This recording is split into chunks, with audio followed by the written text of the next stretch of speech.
Welcome to Hurrdat Sports Radio. Oh, high-low again. Peachke the catch. Markowski with the assist. Yeah, that's easy money downstairs. Red hot early. Sailors with 14 in the first quarter. 3 for Vrzal is good. And Nebraska with the lead. Dumped down. Markowski with a chance at 3. The foul on Kubek. And Nebraska with a 3-point lead. Markowski for 3. Nails it. Wow. Drives left lane, kicks it out. Gary's 3 on the way. Got it! He got it, and a foul away from the ball, and Reese. 3-point field goal for Gary. Brings Nebraska back to within 1. Free throw good by Braxton. He's hit 4 of those puppies. He's now 7 for 17. Gets his first point tonight from the foul line. Ties the game at 18. Second one coming up. The big 7-1 center fires. Got it! 19-18. First got it you ever heard on the free throw. I love it. Gary back to Mia. Out on the left side of the floor. Top of the circle. Gary shoots another 3 on the way. Got it again! Top left side. Discombobulated possession so far as his agent is cut off the baseline. Flips it out to Gary. Steps into the 3. Got it! Bang-a-ring! What a timely trio by Jawan Gary, the hero of the night so far. Good morning. Welcome into Hurrdat Sports Radio, presented by Centris Federal Credit Union. That's DB. I'm Ravi Lulla here at Hurrdat Sports Bar and Grill. What is up, DB? How we doing? Oh, we're doing all right. Yeah. We're doing okay. You know, it's a Friday. We're out here. Not quite Little Orphan Annie. What do you mean? No sun yet. Oh, no, the sun has not come up this morning. But it will. One of these moments, one of these days. It absolutely will. You know, at some point, I enjoy it when we get to the point of the year where the sun's up when we start the show. Sun is out. I like that. Freezing cold. I like Good it. morning again. I like it when we both don't beat the sun to work. I won't get too much into that because that is, of course, Drizzy, the guy you affectionately call Drake. Oh, I don't affectionately call him anything. Don't be a hater. Out of the two of us here, I think we know. Well, I don't. Let's not make it seem like I'm rolling with skirt and pom poms. Big Drake guy. I don't. You know. I don't. This is what I heard. I don't have a strong disdain either way. Is that you're a big Drake guy? That's all I know. And Micah was like, "No, we're not doing that." That's totally on me. I got to pick him up early today. Yeah. Yeah. Probably literally 10:15. What's he doing? Waiting on me. And we got to be up at the high school. And that's totally on me. Got to have a off season meeting of the mind. So it'll be cool. Yeah. District wrestling going on. I'm pretty excited about that. You're like, are you joking? No, I'm sure you are excited. I'm pretty excited about district wrestling. I know you're super into wrestling. Excited. It's a big win. We'll talk to Mike Sautter at 9. Watched very intently. Couple interesting things. Our own Austin Jacobson was at Westview and Millard North last night. So I talked to 3 coaches, and they can remain anonymous. I shall let them remain anonymous. The consensus is, I think. Yeah. And is 3 enough? 3 what? Of a sample size, 3 opinions. Oh, let me just say the consensus amongst the 3. Probably depends head on coaches. what it is, but yeah. Is Millard North has the best roster. Okay. Westview was playing the best. Okay. Because, Millard North has basically come from the rear. Yeah, they started the season pretty rough. Yeah, and dropped, and 9. What's wrong with Millard North? And 7, and what's wrong with Millard North? And then 4. Just climb. Here comes climb their North. way back up. So I'm waiting for my buddy to message me back about the conversations we had about 5 weeks ago, where he felt like I was being a Westview apologist. Because now they have won head-to-head. But I stand by what I said. Westview had the better wins and was the better team at the time. Yeah, they'd been playing better. No, I'd love to have seen that environment real time, but unfortunately, I was watching a lot of basketball. Yeah, I had a little Nebraska basketball going on. That was great. Love the early tip. Love the 5:30 women's tip. Feel really good about that. Yeah. And big win? Yeah. Big win. Huge. Huge win. They needed it. It was gutsy. Both in margin and in magnitude. Yeah. It was Took care of business. Gutsy win. And we were all hoping, as we, cleaned up the kitchen for a double dip. Going for that Maryland sweep. Was not to be had. No. Not to be had. It felt like, I think I told you this during the game. It felt like Maryland did a really good job of keeping Nebraska just far enough away. So I had one of my guys to hit me with, he was surprised Nebraska stayed in it that long. Did you get that feel during the game? No, not really. So I will say this, because I'm kind of vibing. Mm-hmm. I never felt like Nebraska could get a stop. Yes. Like, I didn't think Nebraska could get over the hump. So I'm like, if that's because, when he said that. Maybe that's what he meant. I thought, I didn't know if Nebraska was ever going to get a stop. I was pretty confident that they weren't going to get all the way back. Even 73-71? Yeah, just the way that Maryland was playing and being able to get what they needed when they needed it. Just the getting to the 10. I thought when Rice got the over-the-shoulder finish, broke neck speed when Nebraska didn't get probably back. Didn't even see the rim. I'm like, yeah, I just might not be their night. That's probably not going to be it. But I was when it was 11 or 14, mm-hmm. and they battled back. I was like, are they going to do this again? Because it's almost exactly what happened in Maryland. Yeah. At Maryland. Yeah. I just felt like they didn't have you mentioned the stops. It felt like Maryland was too many layups going to be able to get a bucket whenever they needed it. And Nebraska isn't good enough offensively to win a game like that. Well, although I do think it was their defense that failed. It was. But, I mean, if you're going to get into a shootout like that, Nebraska, that's not a game Nebraska wants to play. I don't think low 80s should have been a shootout. You mean kind of the back and forth? Yeah, just it felt, I don't know, pace-wise, it didn't feel like a game Nebraska wanted to play. So if Maryland wasn't getting to the 10. Yeah. I mean, if they had the what they end up shooting 60% for the game? Yeah. I mean, it was that pretty deep. And obviously a lot of that is layups, right?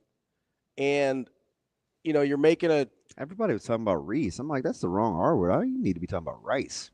Yes. Yeah. Because my man was Minute Maid. Just ready to go? Seriously. A little microwave? Oh. A little Vinnie Johnson? Oh. Fearless, too. The answers. Yeah. And maybe Gillespie just saves it for us. Maybe. He's pretty clutch. He can get kind of whatever he wants when he needs it. Crafty, isn't he? Yeah. He'll shoot that thing, too. Yeah, he's a guy that I don't know that Nebraska has an answer for guys like Gillespie. Well, it depends on who he's partnered with. Mm-hmm. Because in the backcourt, I mean, Hoiberg's a really good defender. I think Bryce is a good defender. It's how those guys play together if Nebraska's going to still dig in the post all the time. Yeah. Like if you're going to be a no middle and you can play three guards, it's going to be tough on Nebraska. Yeah. It just is. So, I mean, because the ball, it's going to move. Well, especially if you're good at attacking closeouts. Well, I just don't like. So this is way too. Let's not. I don't know. I don't like how if you're going to show and chase on a ball screen, you have to stop the dribbler from turning the corner. Yeah. The hedge has to be better. Yeah. People, you can't just show and be chasing. No. Because you're not going to to show, you got to go under. You got to show. You have to slow him down. If you're just going to show, you have to go under so that you cut him off. And I'm like, but it felt like they were just caught in no man's land on ball screen coverage. Like you can't. They were so committed that they couldn't get back, but they weren't committed enough to keep them from turning the corner. Like that's a recipe for disaster. Yeah. That's a recipe for disaster. You're going to get killed that way. And the fine line was for me, because you got to the foul line, the shots were just too easy for Maryland, so you allowed them to just stay confident. Yeah. But what I think everybody found out, and people will be however they feel about Nebraska, they said this: Maryland's a good basketball team. They are. They got a lot of pieces. They shoot it well enough from distance. Queen and Reese, those guys, and it's like it's probably the main thing I was afraid of yesterday morning. How do they play? Yeah. They play ridiculously hard. Yeah. I mean, if there was ever a ball that was being batted around in the air, did you ever think Nebraska was getting it? No. Nope. And that kind of is a Kevin Willard staple. As much as I don't like him, I don't know that he does. He's done better with Maryland, I think, at least this version of them. I don't know that he does a great job of maximizing his teams. He had some really talented teams at Seton Hall that never felt like they were as good as they should have been. But they always played hard, and it was going to be a miserable experience playing them. I got a couple of my Carolina guys that are like, hire him tomorrow. And I was like, I don't know. No. I don't know. North Carolina can do better than Kevin Willard. You'd think. I mean, they should be able to. If they are the top 4 job we talk about them being, then they need to be able to do better than Kevin Willard. How about quietly no answer for Sultan? Yeah. Miguel. Yeah. Is he he's going to shoot 60% from 3, huh? Okay. I mean, he's just gonna pull up. Yeah. Just do whatever he wants. Yeah, that was tough. Tough. The crowd tried to keep them in it. They tried to will it. 73-71, and they stood to their feet. I'm like, oh, we may have something here. Yeah, I just for whatever reason, and you get a layup. For whatever reason, I just never thought they were going to get over the hump. That's just the way the game was playing out to me. I will say, I don't really know what to do with the fact that, Andrew Morgan obviously was in foul trouble for most of the night. Mm-hmm. And so you end up with probably more Verghese minutes or Braxton Mia minutes than you wanted. And so that, I think, kind of amplified the absence of Verghese. Although I do think, got to give Mia some credit here. I felt like he wasn't terrible, especially for the workload. Yeah, he wasn't terrible. You got to play a guy 18 minutes. I thought 12 would be the max. That's probably the max you want to, 8 and to 12. He hung in there. I was surprised at Euless' impact. Yeah. I was surprised he played that much. So one thing I do like, I think, Mm-hmm. and some people are like, oh, he may not just be able to make up his mind. I do like that Coach Hoiberg is willing to try different things. Sure. He gives you the appearance that he's constantly in the moment. You know how some guys do the same thing. They sub at the same minute mark. They have the same kind of substitution pattern. They fall into – it's one of the things I think that used to bug you about Coach Mack, right? Yeah, I was just going to bring that up. So I like the fact that Coach Hoiberg, he'll press just about any button he can if it's working, and he's not – and if it's not working, he's trying to find an answer. He'll try something different. He's trying to find an answer. So I do like that. Because you had to dust Euless off. He had like a 1.5 game stretch. It was too much exposure. Mm-hmm. So they got away from him the last couple of weeks. But he goes 14 minutes last night. Then he goes 14 minutes last night, and it seemed to kind of fit. 4 assists, no turnovers. He had a pretty solid night. So I'm like, yeah, I do that. Like that I'm encouraged about the feel for the game. He had the best plus minus on the team, which was still low. What? 2? It was -1. 1? Nobody was positive last night. Oh, couldn't have been for Nebraska. Not a soul. And Mia was next, right? So Worcester was also -1, and then Mia was -2. Let me ask you about exposure in minutes, and I got to go to my guy that I've always liked. Sure, clearly was hurting them defensively. How much do you think what we saw last night from Morgan was being capable versus playing in foul trouble? Yeah, that's a good question because I think he's more capable than he showed last night. But can he be that capable and not get in foul trouble? That's what I don't know. Can he play his capable role in those extended minutes and not be in foul trouble? Right? That's a tricky thing.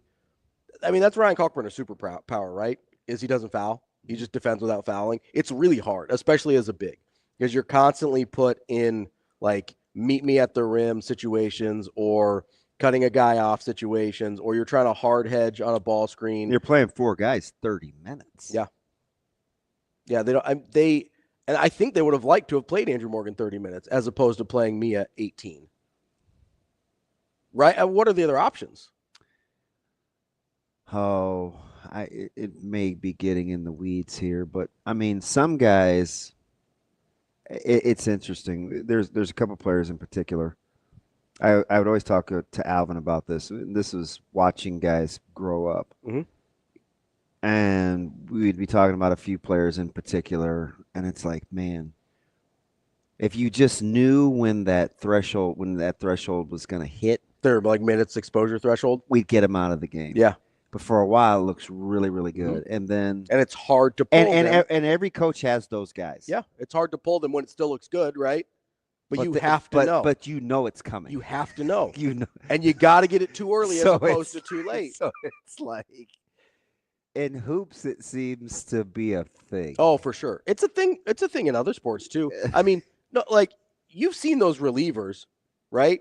Where it goes, hey, I'm good for 3 outs. If you ask for 4, it's going to be a disaster, right? Or like late stage Pedro, if he was great 1 through 99 pitches, you get him to 101, it's over. It is off the cliff. It is done, right? Yeah. Starting about 03, if you got him past 100 pitches, you were in deep water. Like it happens in other sports too. So I don't know if Morgan's a 30-minute guy. I don't know, but I think they would like to find out. I like him, right? Because what he gives to you offensively. I have to watch a little bit. I mean, he was 5 for 6, 15 points in 21 minutes. I know, but it's the defensive side right. that was really, really tough because he couldn't really move. I just don't know how much of it is he really didn't want to once he got into foul trouble. And how much of that's matchups. So what I was going to say is I have to watch a little more, but I'm not going to get that comp again. That's what I mean. With the way that Maryland plays. Like now, maybe Indiana, but they're so bad defensively with their bigs on the floor. Yeah. It may not be a thing. Also, Indiana's sort of a crapshoot, just their situation in the season.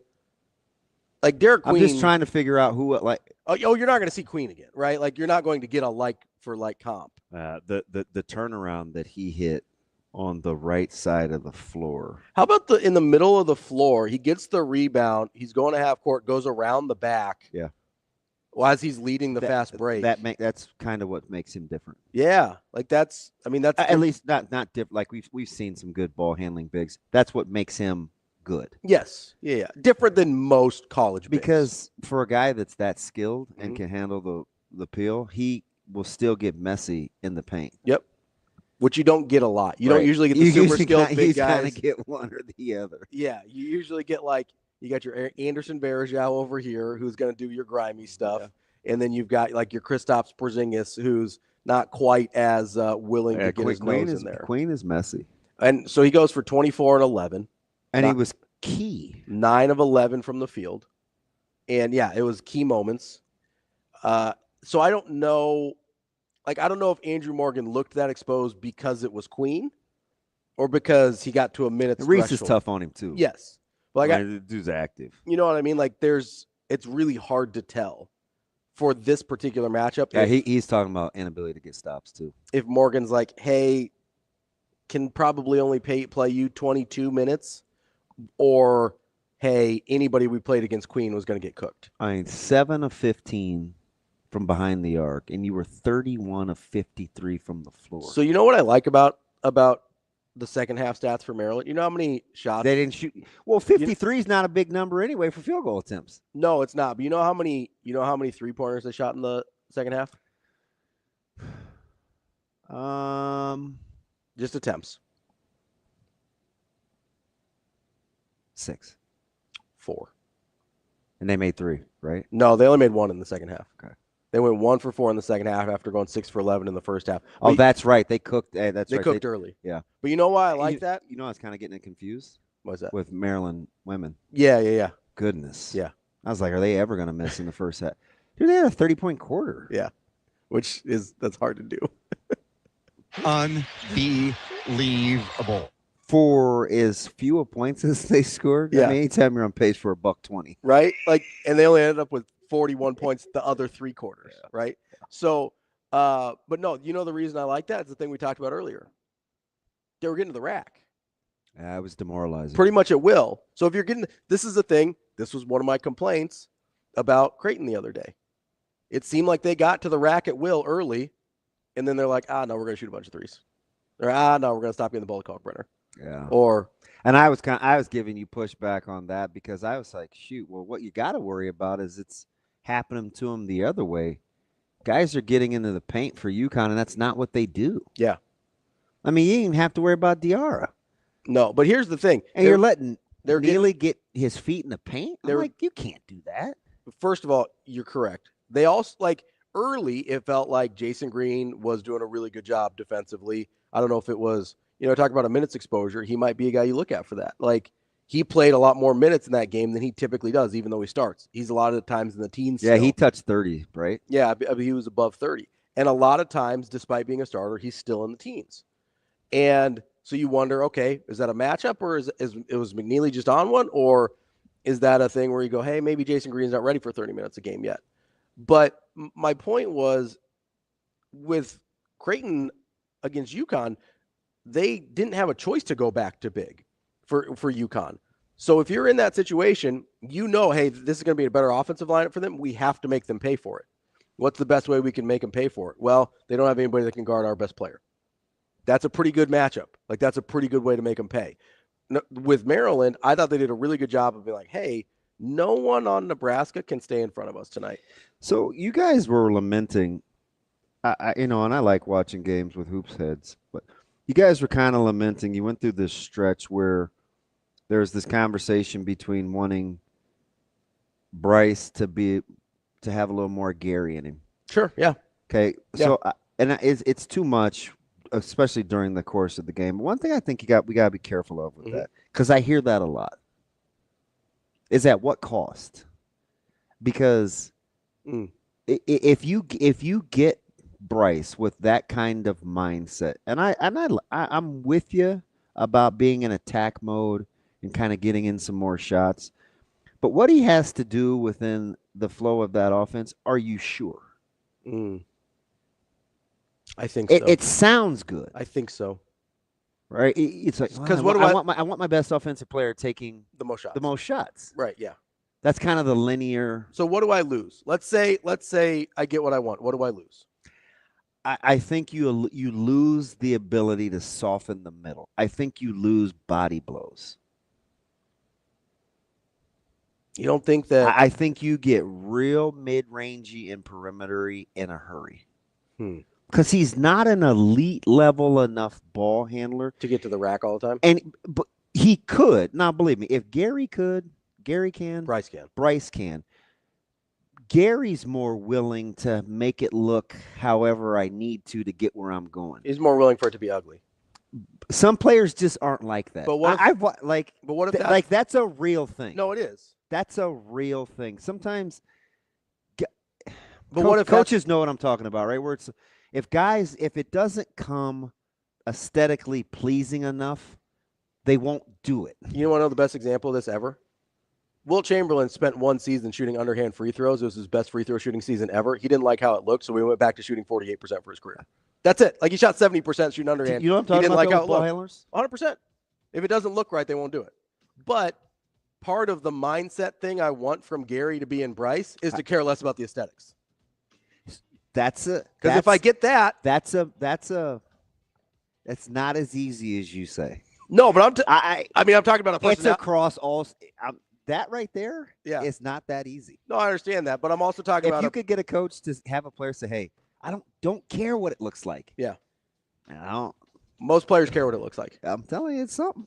But I'm also talking about a personality transplant, which is not a real thing. So I'm willing to acknowledge it might be lobotomy in tights. More Hurrdat Sports Radio coming up next.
You're listening to Hurrdat Sports Radio. Lulla delivers the pass into Williams, shoots the three. Got it! Rings the bell this time. There's the fourth. Central Valley had 3 in the first half, and Nebraska's up by 3, 25-22.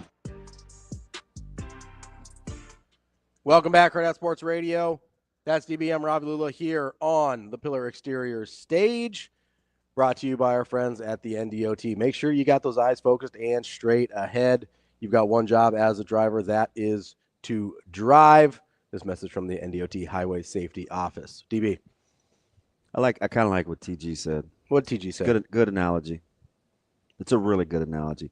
TG says, my man Tony, he said Morgan played last night like he had been coached the last few days that he can't get in foul trouble. Yeah, I could see that. Yeah, I kind of like that little summation. There's also because he was getting crushed last night. Yeah, on social. Yeah, and you guys got to kind of get. I mean, this isn't DB here to defend the players, but maybe a little bit. I just think you have to think about things other than what you're actually looking at. Here's the other problem, right? Like you just can't say, hey, that guy just is incapable of defending. Number one, it was a brutal matchup for that front court. For anybody. Number any two, front yeah, court. they've done it all year. Number two, Queen's one of the best bigs in the country. Number two, it's different knowing you have to play log some minutes. Yeah, it's different knowing you have to play 30 minutes. Especially so you know what we did? What's that? At least I did. I'm not going to drag you into the depths of being wrong with me. Because I was not really vibing with I said this off or on. I wasn't panicking over the Verghese deal. Yeah. I was like, okay, I think they can manage. Sure. But the one thing you miss, without even getting into production or offense versus defense, because you never know. I mean, sometimes Verghese looks really capable, and sometimes not as much. He may hit Devontae Smith on a skinny post in the stands, right? Like, so not get so much that is just not extending guys. Sure. Yeah. Just simply not extending keeping guys in their wheelhouse. Because what fans do? Fans will say, oh my, we did this with the running backs. Such and such has a good stint. So gotta get him more. Needs to play more. Yeah. And sometimes it is true. I'll give you that. Sometimes it is true. I'll give you that. Like EJ needed to play more. I'll give you that. Right? EJ needed to play more. But coaches know. Like, hey, this guy's good for X amount of yards. I know I'm operating within this. Or this guy only knows. Everybody has the fire guy. You've heard my analogy 100 times, right? Fire is fantastic at the house and the fireplace. It's even okay in small doses at like a campsite. Sure. You get that thing out in the open, exposed. Actual disaster. It's a disaster. Like literal disaster. There are just some players that are like that. Yeah. They just are. You want to hear it? Oh man, you got to turn him loose. So I hear this a lot about Jackson. But some guys I hear this a lot about Jackson at Carolina. Now I do think his minutes are mismanaged. Sure. But I do think you have to be careful about turning that guy loose. Yeah. Well, but we also see Jace Richardson up at Michigan State, where you turn that guy loose and you're like, oh, he's better. He's better than the other guy. Yeah. I like him better. Let's do that. Like, you know what I mean? Like those guys exist too. I was never in on. You said this every time we brought up Michigan State. You're like, I don't know about Fears. I'm not a Fears guy. And everybody like Fears. You're like, I don't know about Fears. Every time. You and Jacob were, I don't know about Fears. I mean, right? I still think they're the best team in the conference, but I agree. But then you see Jace Richardson after Fears gets hurt because Izzo's hand was forced, and you go, oh, he's better. Yeah. You know, I feel that way about Fedor. I feel like Fedor can play bigger minutes than he's playing. Okay. I'm not going to kill you over that. You don't know how bad I'm cheering for you to have your moment. I want him to make that. So that corner three, I thought I got it. So that's not it. Oh, no, okay. That's not it. I thought I had it. I'm a baby steps guy, okay. Right? I'm a crawl before you can walk. Just make 2 free throws in a row. Sure. Start feeling good. You miss the free throw, and the crowd was kind of buzzing. And you're like, oh. And you come down, and you put yourself in a position to have to make the big 3. It's like, I think start with just making the back-to-back free throws. Fair. And I felt like, okay. Then the 3 will probably feel a little better. Sure. I'm speculating a little. But just take the baby step first. Yeah. Just make the 2 free throws in a row. I do want you to have your moment. But to be fair, I don't know. Like, I don't know. We're still we're extrapolating mode. Yeah, we don't know on Fedor yet because we haven't really seen the extended But minutes. I was like, come on. But you want to know something funny? Like math, Shane, you Richards. Come on, math. Come on, Fedor. You know the funny thing about Come on, math, you dick. But you know the funny thing about talking about Mia and Morgan and Verghese and extended minutes? Do you know off the top of your head the most minutes per game Morgan has averaged in a season for his career? 3 years at North Dakota State, now 1 year at Nebraska. Oh, boy. He was a starter at North Dakota State for 2 full years. What was his max minutes? How would I? Okay, so we're just guessing. Okay. Yeah. I like these. I mean, also, I never know like what random stuff you got rolling around in there. So, like, because this guy could know anything. Because half the time I ask you a ridiculous question like that, and you're like, "It is this number." I'm like, "Get out of here! Just leave." It's 24 minutes. 23-2. Let's go.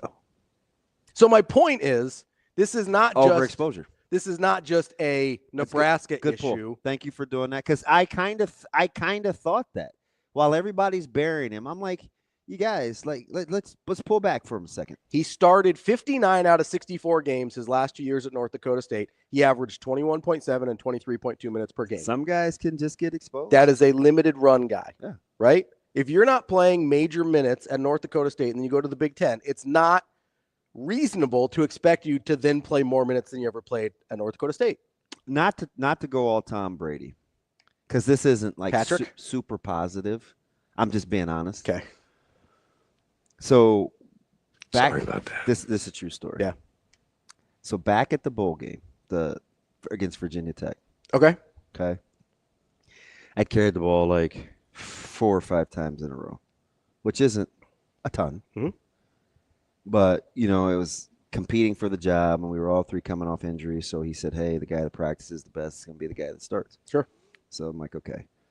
And the play that everybody runs, the play that everybody talks about is 48 counter trap, right? Oh, he shot out of a cannon.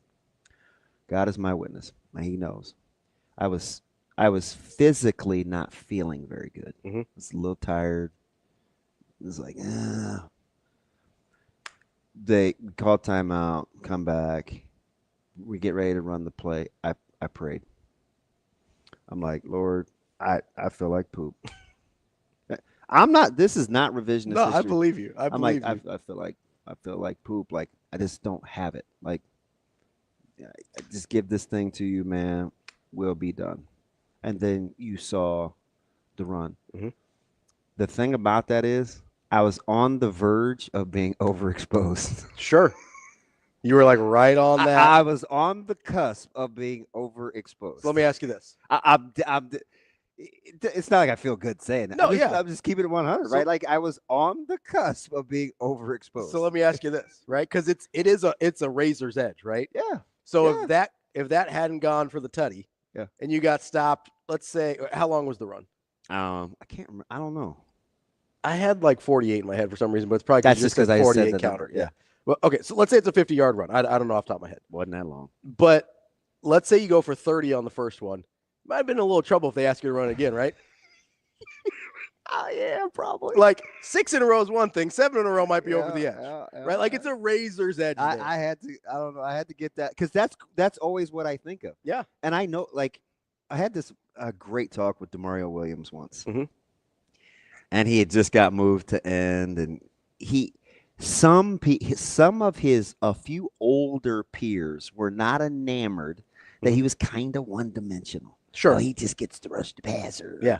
It's what some other guys used to say about Trev. Yeah. Right? Especially back then. Like, it wasn't as much of a thing. Demo, he just kept it 100. He's like, listen, man, I got to get in where you fit, and that's about all I can do right now. Yeah. So, you know what I mean? Like, so some guys, that's guys that come off the bench. Or who's the guy that I love? Clippers. Super handles. Said he would just go and work on moves at the gym and then just try them in games, and he had confidence to do so. I said, everybody sleeps on him. He's been like 6 man a year like 26 times. Lou Williams? No. Good pull. Jordan Crawford? Yes, Jamal Crawford. Jamal Crawford. Jordan Crawford's the bad one. Jamal Crawford. He tells stories about being overexposed, how his role and how they used was perfect for him. Yeah. Some guys are just like that. Here's my question. In the moment, even though you knew you were tired, did you think you were overexposed, or did you just think you were tired? I just didn't feel like this is critical. I don't know what it was, 3rd or 4th. I'm like, this is critical. I need some help. Yeah. But then when they call, it's my favorite play. 42-48 counter trap is my absolute favorite. But like play. in the moment, you didn't realize you might be overexposed. No. That's the hard part for players. Oh, I know. Is they don't know. Real time, they don't know. Like Jelly Roll, man. Save me from myself. Jesse, hold on. We'll get to you when we come back here on Hurrdat Sports Radio.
You're listening to Hurrdat Sports Radio.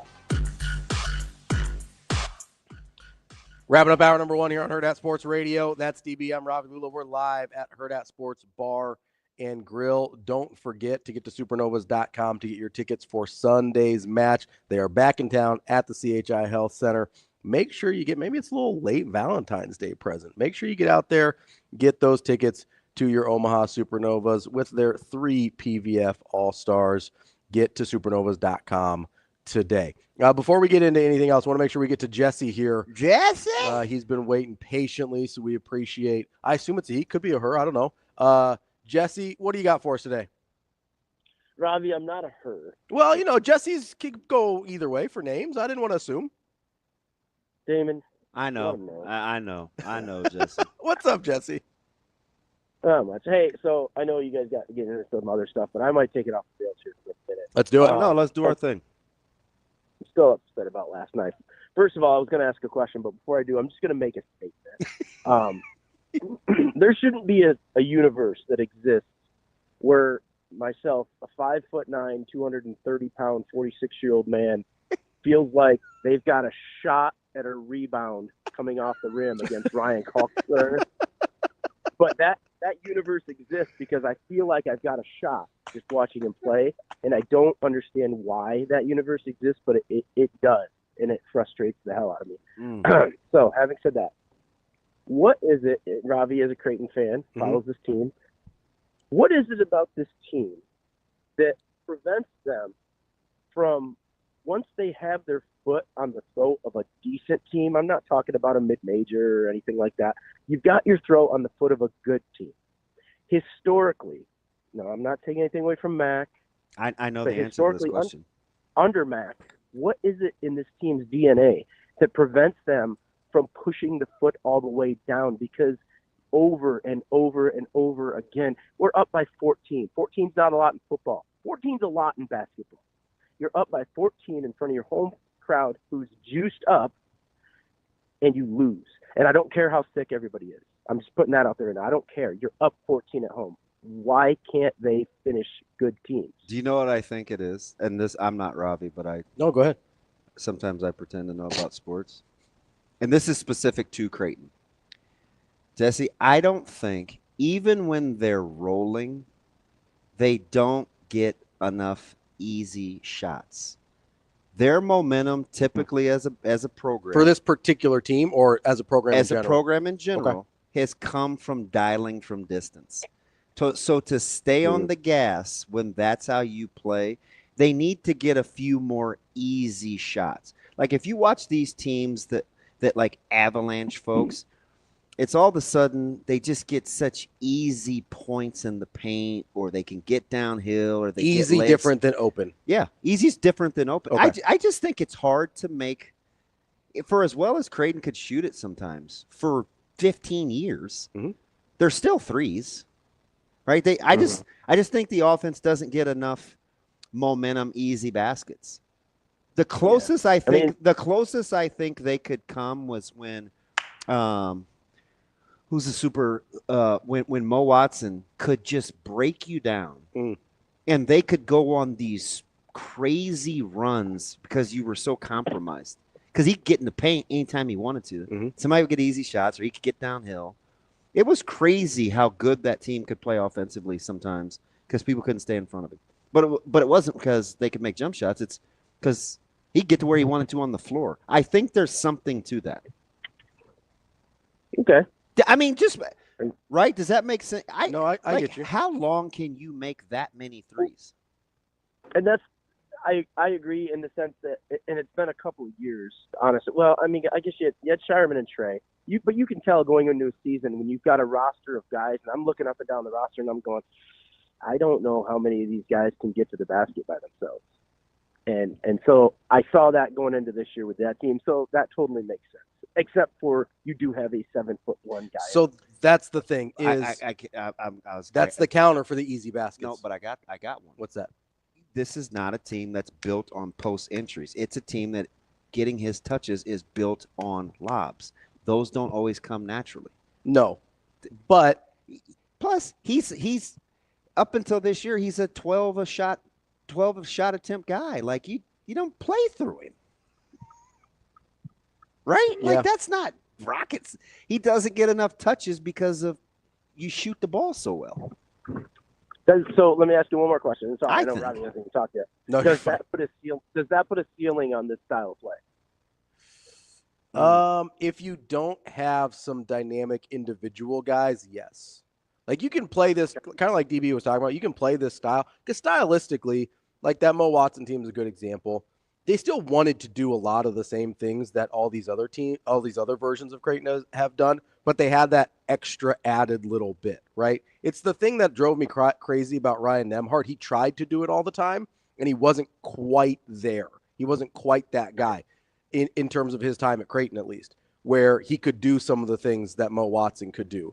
And so I do think there's, like, this is not rocket science here, but sometimes you just need better guys to run that style of play, or guys with a little bit different skill sets to run that style of play. And when you have that, I really do think it takes the ceiling off of the style of play. But sometimes you need some better guys. I think that's why they wanted Pop Isaacs, to be honest. Oh yeah, I agree. They're a different team without him for sure. So, well, thanks guys. Jesse, appreciate the call, buddy. No, I think you're right, because initially when you said easy, I'm like, oh man, they get a lot of open looks, but that's different than what you meant. For sure. And I understand what you mean for sure. I guess I can make more layups over time. Sure. Yeah. Than I can threes, even though threes are worth more. I mean, it's just and there's less variance, right? It's the variance in the threes, right? You go 6 for 11 one half, you go 1 for 11 the next half. What happens to Ash if you play through the post? To Ashworth? Yeah. What do you mean? It's not the same. No, it's not the same player. This is part of the reason. What happens to Neal if you play through the post? Well, Neal's one of the only guys that can actually get to the rim. If you play through the post, doesn't have a lot to do. Yeah. You take away his ability to kind of slash and dribble the ball. Like, although I do think stylistically, it's a fantastic question. I do think that's a little bit of a misnomer with slashers and post play. Because if you know what you're doing, Mac does. If the two-man game is played with those two. Sure. Yeah. But that's often not because of Ashworth's role on the floor. For sure. That's part of the reason, again, and I hate to keep coming back to Fedor, but he does a lot of the things that you want him to do. We've seen him get to the basket. Now, can he do it consistently in more than 8 to 12 minutes a game? I don't know. We don't know that yet. And he's a good post-entry passer. You could play the two-man game with Fedor. I'll also say this, because I think it's a fantastic question. It's a really good question. When you're a three-point shooting team, and let's say you go on a barrage, we saw it against Nova. We saw it in 2013. We saw it in 2014, where they're just capable of blowing the doors off. Once you get a lead, at what point are you like subconsciously taking gas off the pedal a little bit of shooting 27-footers? Yeah. It's a lot easier to stay on the gas when you're attacking. Yeah, when you're chasing. There's this feel that if you're shooting jump shots and you have a lead, you're settling or you're not. Even if that's your identity. Right. Like this is how we got here. It's a mindset, I think. So I got to think about that. So you know a team that actually was better at getting easy shots than we give them credit for? Who's that? And they kind of get forgotten, was the 1920 team, because you had Mahoney and Damian Jefferson. Yep. Both could get into the lane. Then that opened things up for Kyrie and for Zagorowski. You know what was funny about watching that team, though? What's that? I think there was this portion of the fan base that thought Creighton dribbled too much. It was getting a little icy dribbling the ball. You need that sometimes. I'm just saying. No, I get it, but you need that sometimes. It's in. Or no, it wasn't Kyrie. It was Trey. It was Trey. Trey. Tyshawn. No, that was Tyshawn. That was Tyshawn Alexander. So when we didn't think he was coming back that year and he had the good year? Yeah. Okay. It was Tyshawn and Mitch. Tyshawn and Mitch. So watching that, it's like you feel like, oh my gosh, this isn't how we play. Yeah. It's effective. Really effective. And they still kind of played the way, like, to me, that's one of the best teams I think Creighton's ever rolled out there. 1920? Yes, because they were dynamic and can score in different ways, right? Now, if they ever had like a real good big, you could get exposed a little bit because Christian Bishop was undersized. But like that was a really, really good team. And it's funny how they could score in different ways. Those guys like just disbanded. Yeah. They all went just went their separate ways. I mean, everybody but Tyshawn came back the next year. That's when they made the Sweet 16. But that it's a really good question, and I think it applies to Nebraska too. I think part of the reason Nebraska has a lot of variance is they don't get a lot of easy shots. Juwan tries to, but he's hit and miss around finishing, right? Yeah. Bryce probably isn't quite aggressive enough. I asked you a question off air, and we've only got about a minute here before we get to Tim Vergies at the top of the 8 o'clock hour. But I asked you a question off air. I asked you, do you think Bryce Williams thinks he's as aggressive as Juwan Gary? That's great. Yeah. I think he does think he's as aggressive as Juwan Gary, because I think his DNA is built to think we and not me. So I think that's part of the problem, because if he already thinks he's as aggressive as Juwan Gary, he's not going to become more aggressive. I think he does. I'm speculating. I do too. I can just tell by the way he plays. I do too. That's kind of my point. He's like, my guy's getting his too. Ooh, look at him getting down. We are the guys that got to make this go. So we are doing a good job, because I think he's a wingman. And that's the difference between a guy that's used to being a 1 and a guy that's used to being a 2 or a wingman, right? Yeah. A guy that's used to being a 1 always thinks he needs to be more aggressive. I got to get a bucket here or we're in trouble. I got to get downhill here or we're in trouble. I got to do something here to stop this run this other team is on. Even when Coach Hoiberg was lamenting about Bryce's play a couple days ago, he was like, well, and he's still doing it within the confines of being unselfish. Yeah. So there's still that ... caveat. Extra little bit. Because sometimes, people don't like to say this, sometimes you need to be a little selfish. That's an offense last night, though. That's DB. I'm Ravi Lulla. We'll be back with Tim Vergies here on Hurrdat Sports Radio.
You're listening to Hurrdat Sports Radio.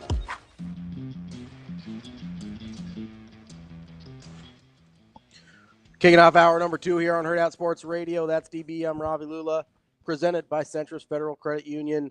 We are here at Hurrdat Sports Bar and Grill and joined now by Tim Vergies from inside Nebraska. Tim, what's going on, buddy? Hey, not too much. How are you guys doing? We're trying to decide. You want to help settle a thought here? Sure.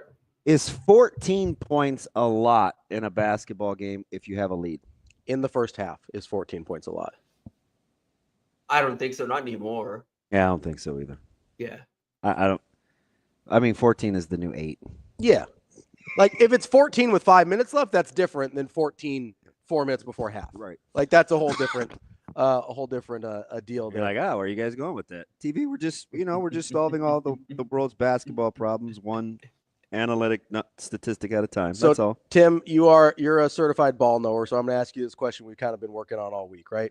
So I asked somebody on like Monday or Tuesday, and we've ended up asking this question about 800 times throughout the week.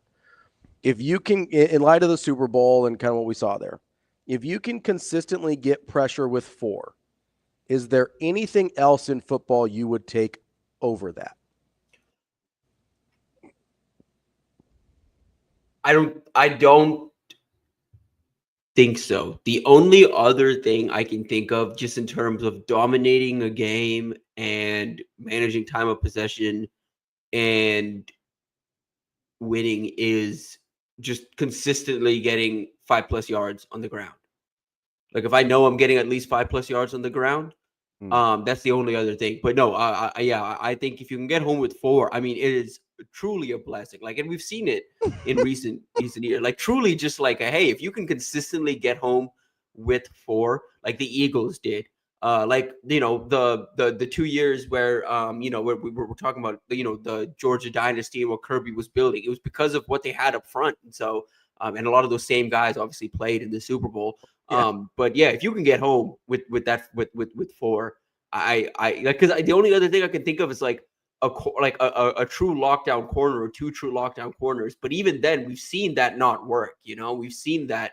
But if you can get home with 4, yeah, it's really tough to defend that.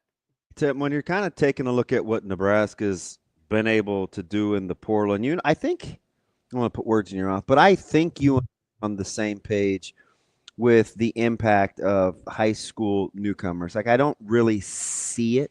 I think most of these guys are kind of a year or 2 away from impact, and that's not to be dismissive. I just think it's how Nebraska wants to play in year 3.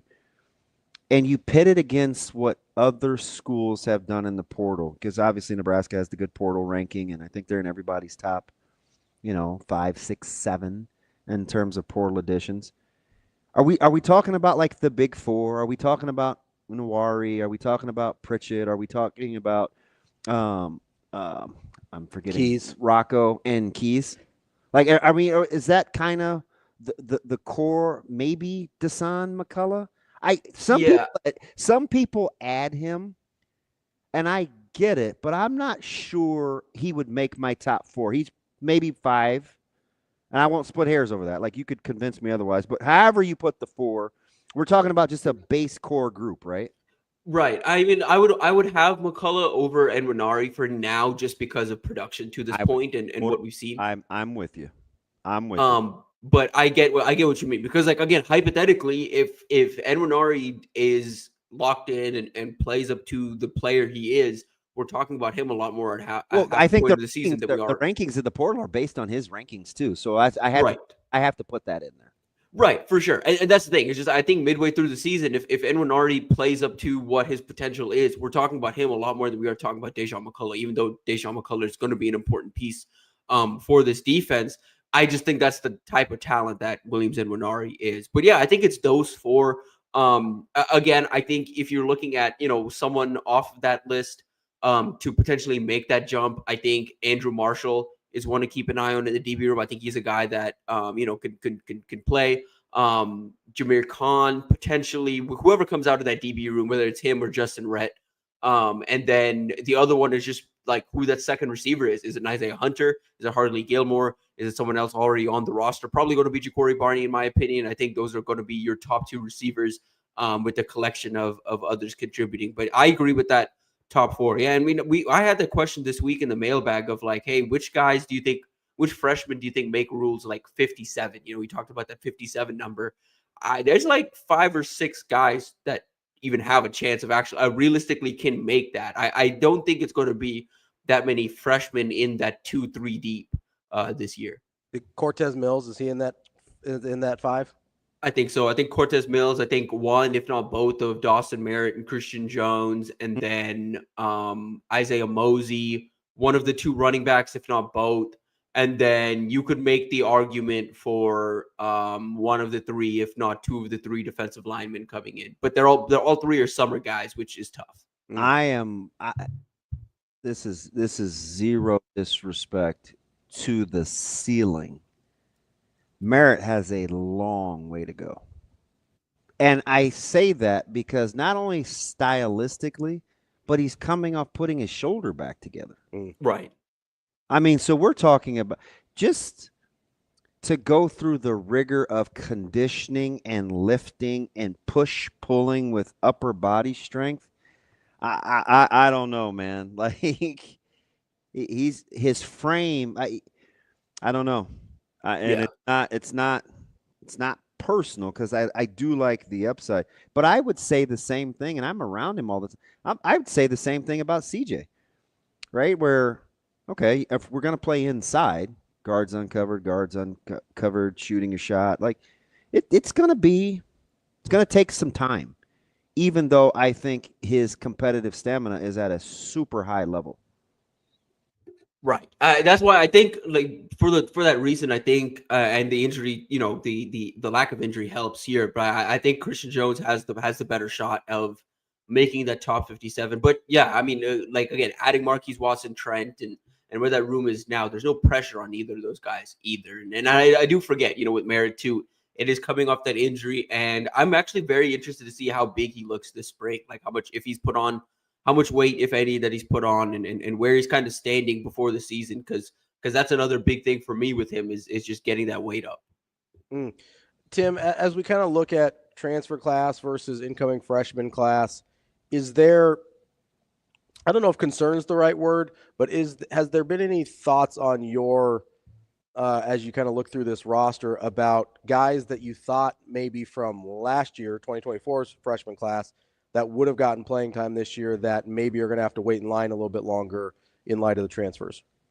I think the DB room is one where you're looking at where, it's just crowded and it's like, okay, hey, I mean, the ideally these guys should be playing, but not anymore. And then again, the offensive line as well. And I don't think it's a bad thing necessarily. I think you'd like to be building depth the way they are right now, but kind of thought we would see, and still might, but kind of thought, Preston Tuamu, Gibson Pyle, those kind of guys would be competing for a starting interior spot. I think those opportunities are going to be limited for those guys, which is, again, not a bad thing.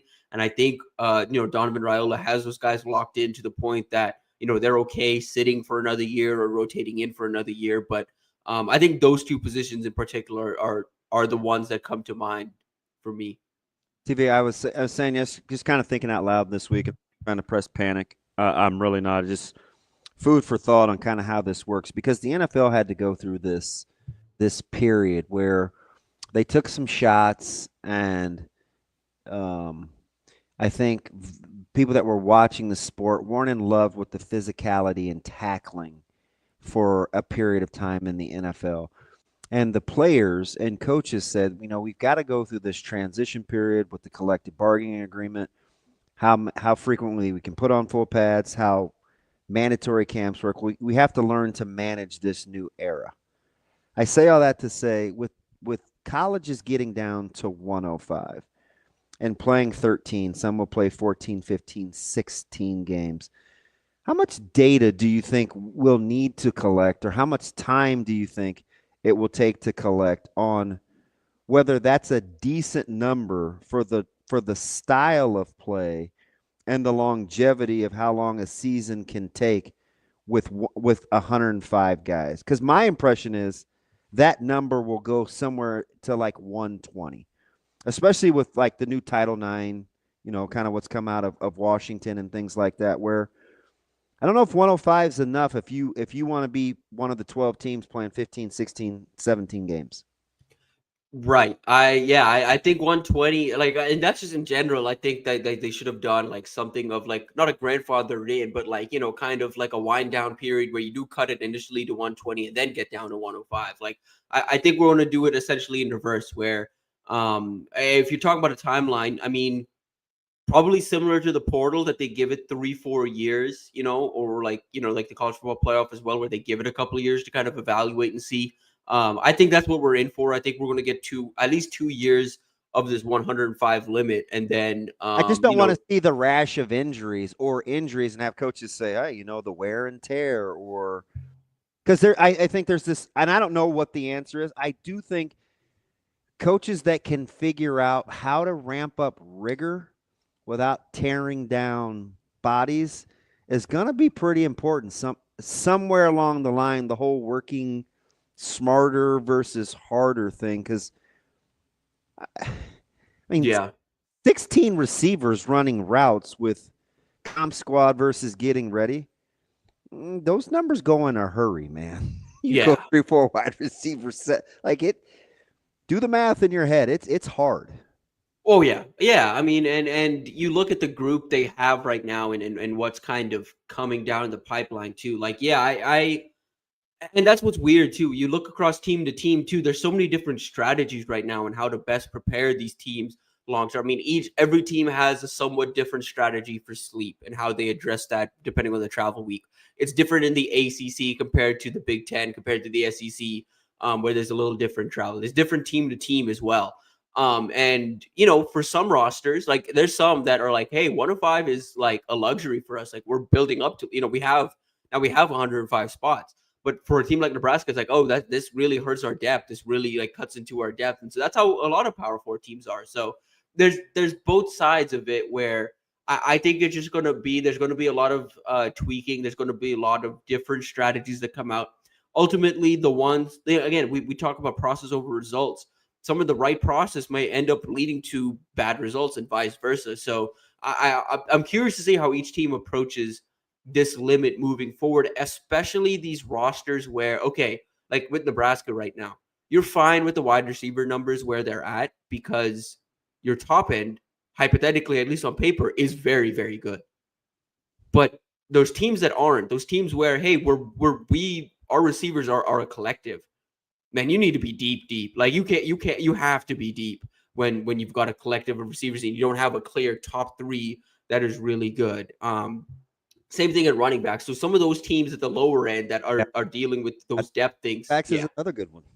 Yeah. Are you going to give good looks? Yeah, exactly. I mean, yeah, like you can't, like hypothetically you want to build multiple body types in your running back room so you can give your defense different types of looks depending on the opponent. You can't do that anymore. Tim, I sometimes wonder if we make too much of the numbers, because I compare it to the NFL, right? We go 53, like comparing it to what Nebraska's been at, it's a dramatic decrease. But the NFL, they go 16 games, 17 games now. They've gone 16 games forever. It's a 53-man roster, 17-man practice squad. That's 70 guys. Is it the fact that they can complete transactions, and so the number of different guys that are actually on a practice squad or a roster over the course of the season is way higher than that 70? Or are we just not used to the constraints, so it feels like it's strangling us? I think it's just the not used to it. Like that's the thing. Like I said, I think there's going to be more of that as we get into spring and through the summer and into the season, where some teams see the 105 as a luxury and some teams see it as a constraint, and it's just solely dependent on how you built your roster leading up to the season. And so I think hypothetically the 105 is probably fine for most teams. Like, again, there's going to be some depth issues at certain programs. You're going to see that, especially with how just long the seasons are. I mean, like, look at Notre Dame this year, like what they had to deal with along their offensive line. Most teams aren't built for that type of loss and are capable of picking up, where you can have a guy like Rocco Spindler step up and be your starter for the next 12, 13 games. You could have your starting left tackle go down and then come back at the very end of the season and play through a pec pectoral tear. Like it's just not normal. And so, there's going to be some teams that, hey, 4 games into the season, oh man, we're just not going to, we don't have it this year. We just don't have the depth. There's no way we can make a run like we thought we could just because we don't have the depth. But then there's going to be other teams that have the 105 and are like, oh wow, we have like a lot more and we can go deeper at certain positions than we ever have before because we have 105 scholarship spots. You know what's funny is and maybe it has something to do with how far they got. I get that. Mm-hmm. But for how much we value the position, it's amazing how dismissive we are that Nebraska was able to go 8-9 deep in their offensive line and function at a relatively we didn't really notice. We didn't really notice. We didn't talk about them playing their 8th or 9th offensive lineman, and it's such a coveted position group. And I still, TV, don't think Donnie got enough credit for seamlessly doing that. Because when those younger guys were playing, we weren't talking about issues with the offensive line. Yeah, like nobody thought Gunnar Gatula was going to play coming into the year. It's like, oh, that was nice, and I said no disrespect, but Nebraska was winning games in the Big Ten with Gunnar Gatula. Mm-hmm. Right, he's a year ahead of schedule. Yeah, minimum. At least a year. Yeah, at least a year. Like, there's a chance he doesn't start this year. Like, there's a real like. And we're very, very dismissive of that. Yeah. For sure. Like the conversation on Donovan Raiola is interesting because on one hand, like for me, like I framed it this way earlier this week. I think this is the offseason. The line has to make a bit of a jump from this like solid to good, at least good, and be a good unit here in 2025. But then on the recruiting side of things, yeah, there've been some misses recently. I think there's some pressure mounting there, but at the same time, I don't think you can dismiss, how quiet, I guess, the room is competent. Like, that's the thing. Like, that's the best way to put it, is the room turned from, at times incompetent under the previous staff to, hey, they're competent. They can run a couple of positions deep. If you had lost some guys along the interior of the line, you probably would have felt comfortable with the Gibson Pyle stepping into playing time.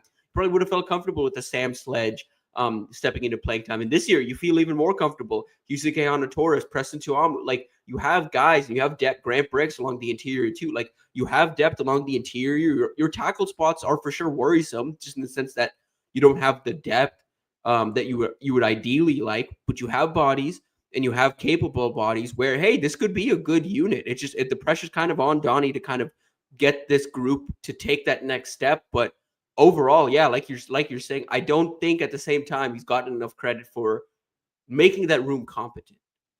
We're talking to Tim Vergies from Inside Nebraska. Tim, we had the combine invites go out yesterday, I believe. Any surprises there for you in who got invited and maybe who didn't? Yeah, no. There's obviously the fact that no Nash is pretty surprising for me. I'm not surprised Isaiah Nair made it. I just feel like this is going to be one of those things where NFL teams are just going to fall in love with the combination of size and speed. That's how it works. That's the NFL. It's a size, height, weight, speed league, and so yeah, and he had a good day at the Shrine Bowl. Like he kind of showed strong. Like people talk about his hands and all of that. He showed stronger hands at the Shrine Bowl than he did at Nebraska, as weird as it sounds. So like we'll see how he tests the combine, but that's a guy that I think is going to get drafted. Tommy Hill, not surprised that he made it. I still think I know there was like, I think the general consensus from people in this fan base is that he had a bad week. Talking to people, there was for sure some bad reps and some really bad reps that got magnified, but there were some really good reps in that week too. And there were teams that left that week feeling like he's a guy that they can still draft in the 4th or 5th or even 6th round at this point. I think he needs to cut some weight. I think he came in a little too heavy. I think he needs to be 100% healthy because I think some of the lost reps is just clearly just being unable to fully plant and turn. So if he's 100% healthy, I think the combine should go better for him.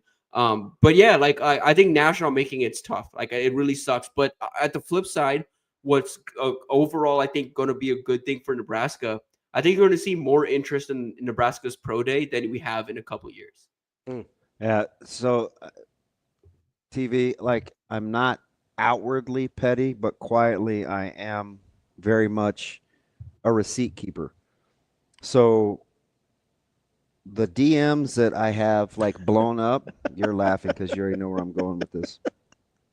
Number one, it was all the guys that told me that the only reason I said Raiola was a good offensive line coach is because I wanted to get Dylan. And people were up in arms that coach kept Donnie to begin with. And I said, I gave the analogy of, open your checkbook and see what your money's spent on. Like, that's where your interests are. And then I said, compare that to talking about how many times you actually talked about the offensive line as being an issue when Nebraska lost. It was next to none. So I understood why Coach Rule wanted to retain Donnie. The other is, and it was about a succession of 3 weeks with Nair, because when I came back from the first couple of practices, I said, I think Nair is a Sunday talent. Like that dude is a Sunday talent. Long arms, he's fast. Man, TV, he went through a stretch in the middle of this season where you'd have thought I said so a guy's mom was like destitute or something. It was vitriol. And I'm like, okay. So when I saw the combine list come out, the first person I texted was Ravi. And I was like, I'm going in tomorrow. I'm taking my victory lap on Nate. No, I'm just playing. No, I did say that, but I'm not going to. But I think you're right. And I love how you said it. He's going to test really well. It's just how the NFL goes. Now, the other thing about Tommy Hill that I'll say is the one thing that he's going to have to do has nothing to do with physical. He just has to show guys that he's willing to hang in there and he loves playing. If he can do that, he'll figure out a way to play because he can play a little bit of inside. He could be a nickel guy. I don't know how much he can play outside the numbers unless he does what you said in terms of changing, his body type, a little bit. But he's got range in there with his weight. He's one of those guys that I think gave the staff pushback about playing. I never called him by name, but he's the one guy. I said, we had a guy play at 172 2 years ago in Power 5 football in the secondary. It's Tommy Hill. And so the next year when he comes back and he's maintaining weight at 202, I was like, how is this dude a 202-pounder? So I think he has some range there that he can play with. I don't worry about that. I just worry, or I hope, that he's committed to playing, because if he is, he's got plenty of talent. Yeah, I agree. And he's a guy for me, that's what the league's kind of looking for in corners these days, and DBs specifically. And so, you like the length, you like all of that. And with Nair, I'll say this too, because I've noticed it in this fan base and other fan bases too. Like, this happens time and time again where the draft comes around and they're like, wait, that guy's getting drafted? Like, he didn't even do all that, And it's like, one, you should be celebrating the fact. Yeah, you should celebrate the fact that your university is producing draftable talent. And two, understand that the league and the way they evaluate talent is not solely just off production. It's off of traits. And again, everyone's fast in the NFL. Everyone's big in the NFL. If you can find the big fast guys, you go get those big fast guys. And you look at this draft, there's not a whole lot of big fast receivers. So Isaiah Nair is going to get drafted, and I think it's going to surprise some people. And they're going to be like, wait, what the heck? But at the end of the day, if you want to reduce it down to this, it's another draft pick for Nebraska. That's that. If you don't want to be mad about it, you can just consider it. Hey, it's another statistic. It's another recruiting graphic that goes out. That's our guy Tim Vergies inside Nebraska. Tim, appreciate it as always. Good Thanks, stuff. TV. Appreciate y'all. More Hurrdat Sports Radio coming up next.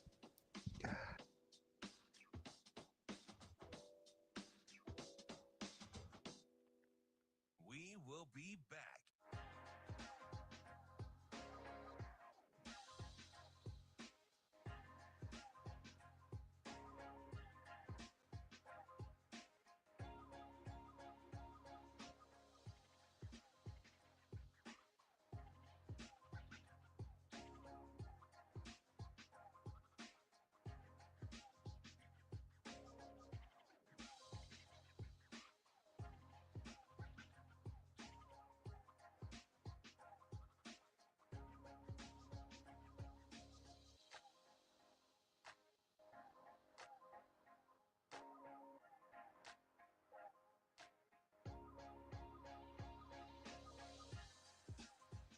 We will be back.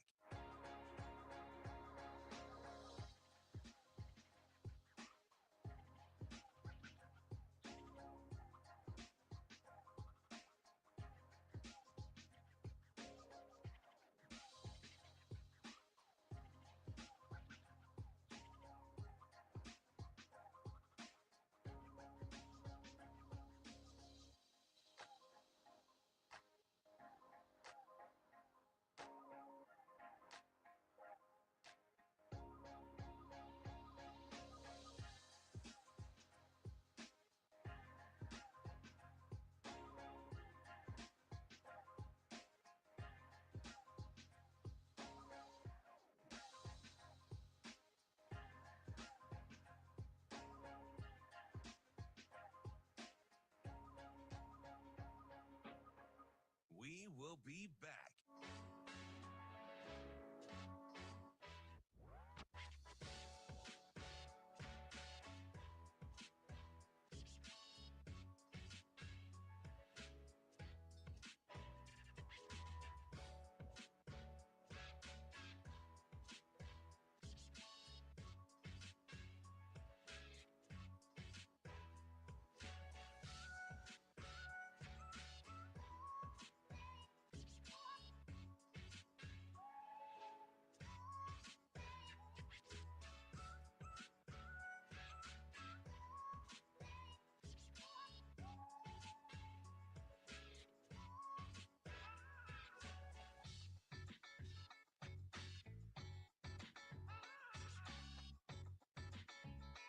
We will be back.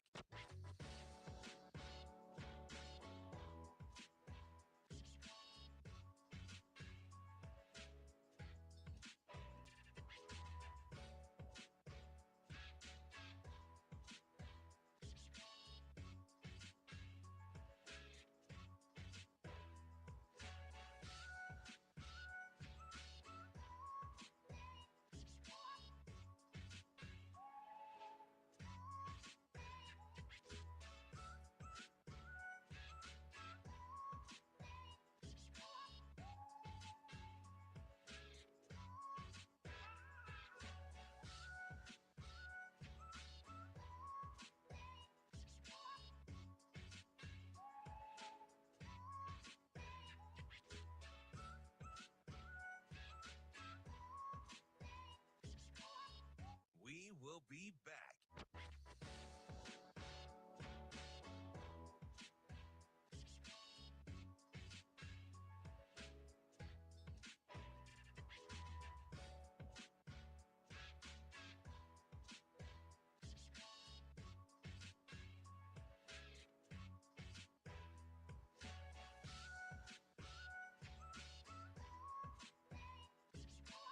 We will be back.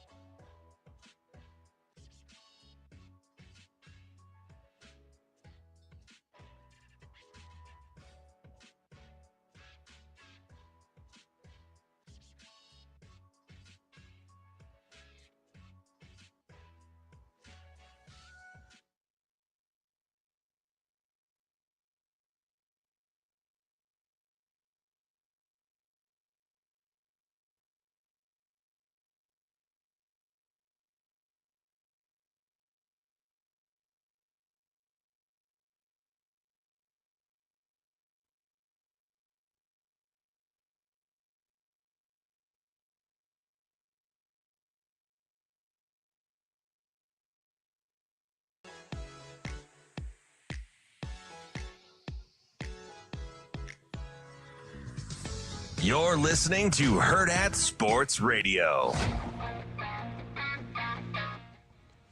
Halfway through the show here on Hurrdat Sports Radio. That's DB. I'm Ravi Lulla here on the Pillar Exterior stage. We've got still some, our Friday regulars coming up at 9. I realize I never set up the show. So 9 o'clock, we'll have our guy Mike Sautter. Lots going on to talk about with Mike. Husker basketball. You mentioned high school wrestling. We've got high school hoops, just Miller North getting a big win last night. No big deal. And then at 9:45, of course, we'll talk to our guy, Matt Vrzal. The last FCC guardrailed Matt Vrzal interview. He's going to go out. That's fine. Guns blazing. We'll tell you more about that in the next segment, DB. But,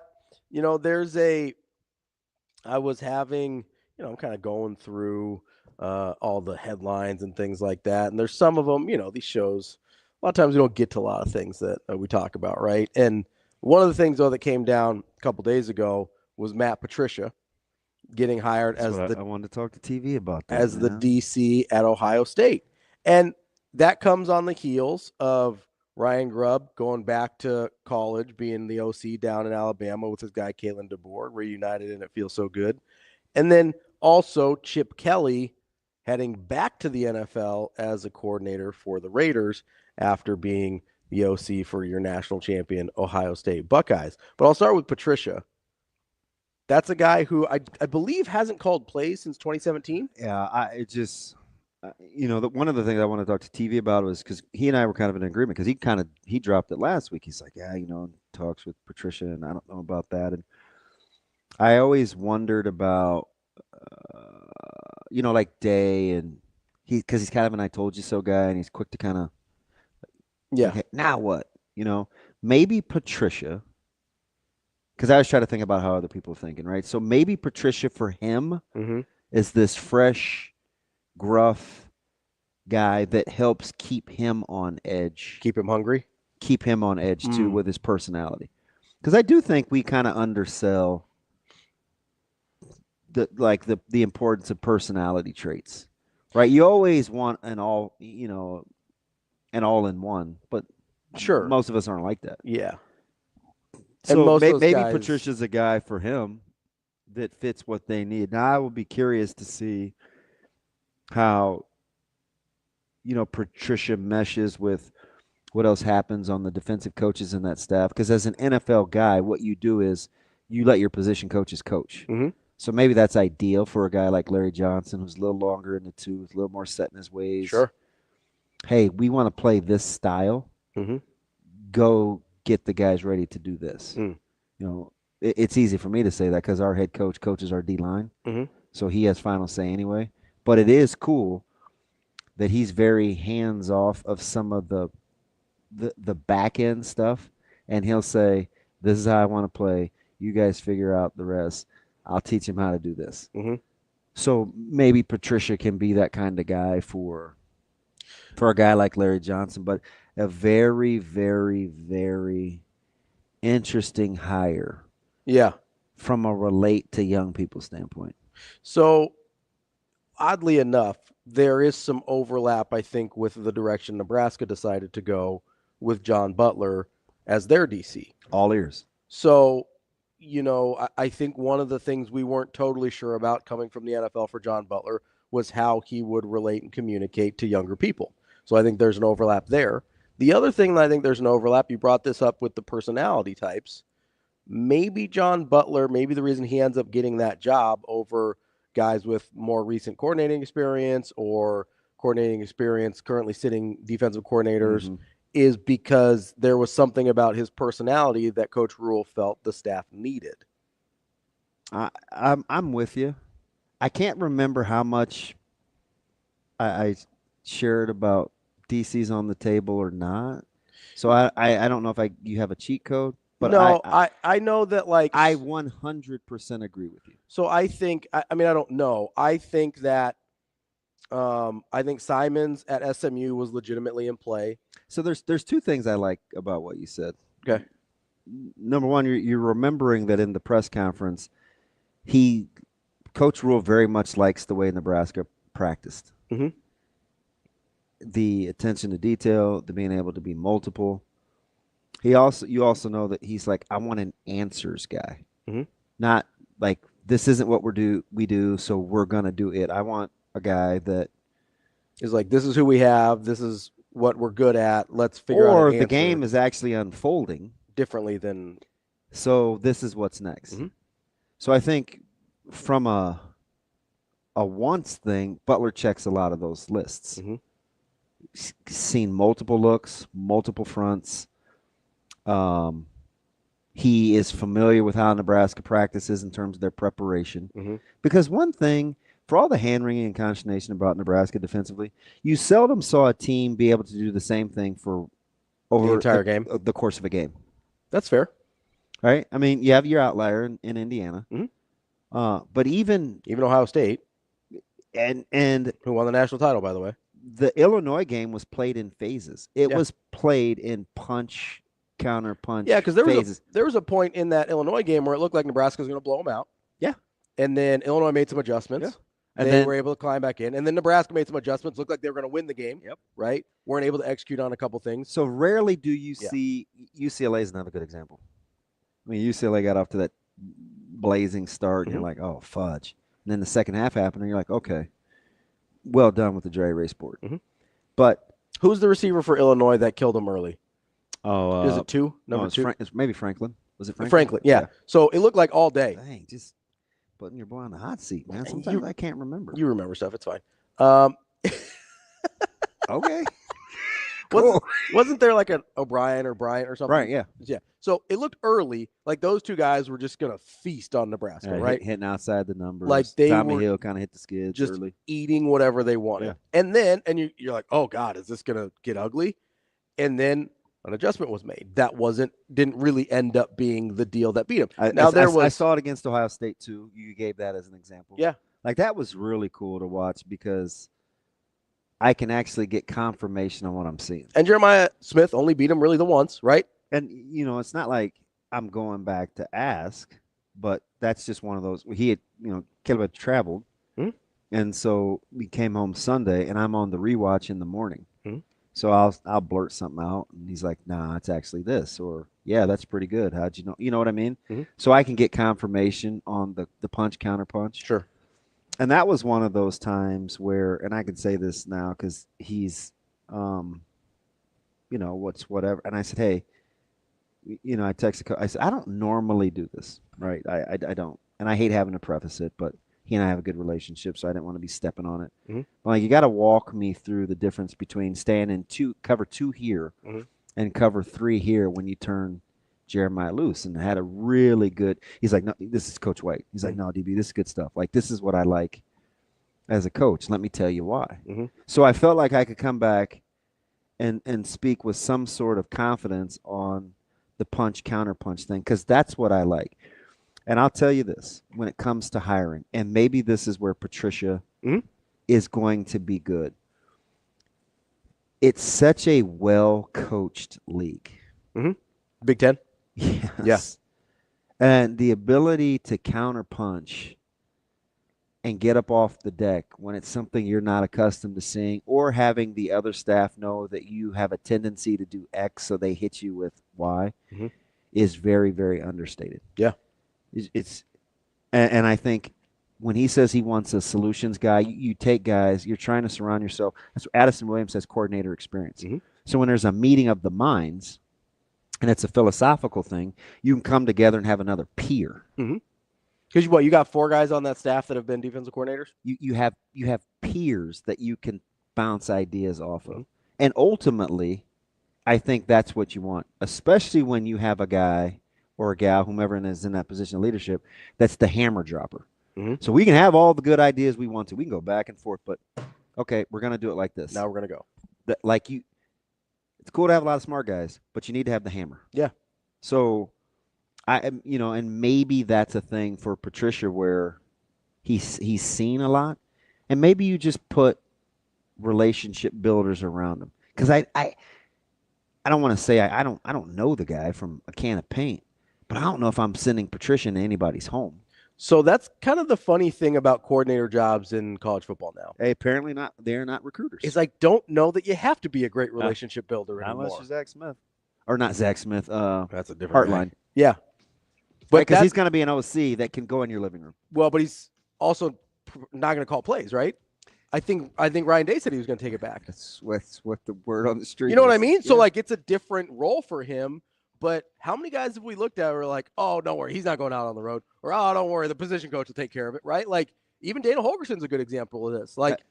You think Braden hasn't seen multiple run schemes? Yeah, I think Holgie's just their Coach Ball. You know what I mean?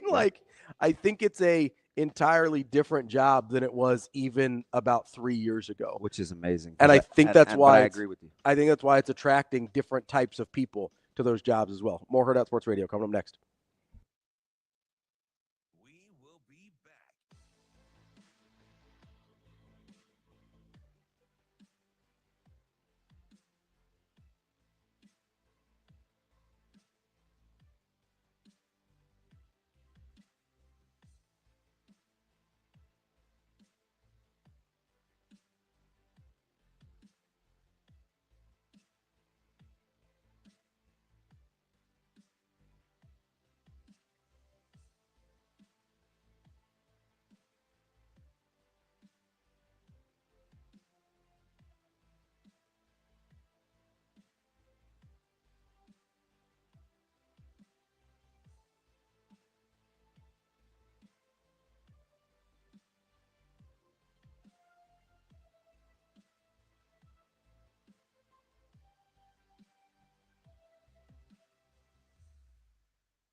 be back.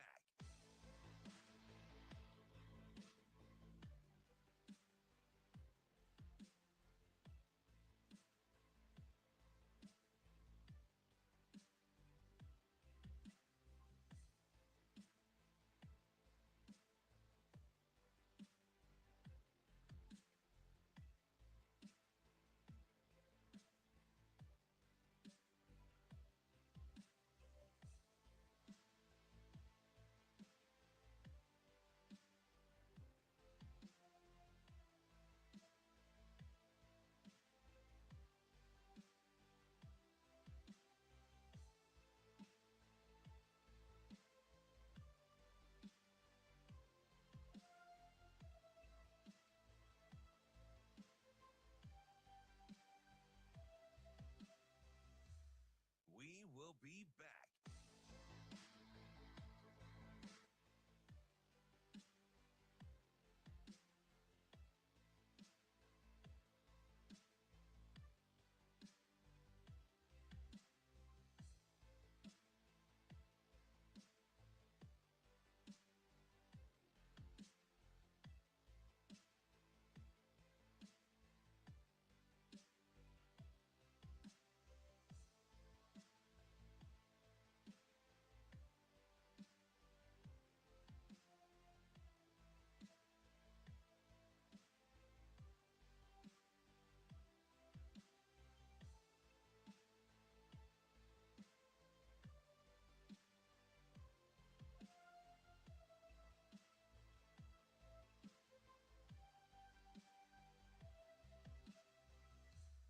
We will be back.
You're listening to Hurrdat Sports Radio.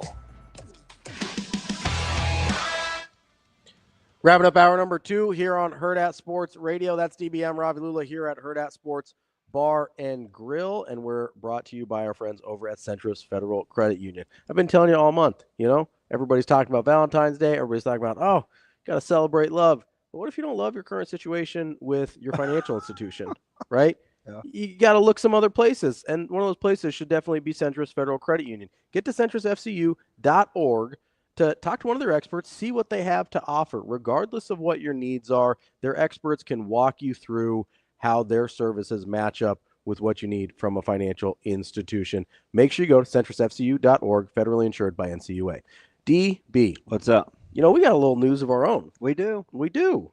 Going to change formats here a little bit. Yeah. At Hurrdat Sports. Slippery.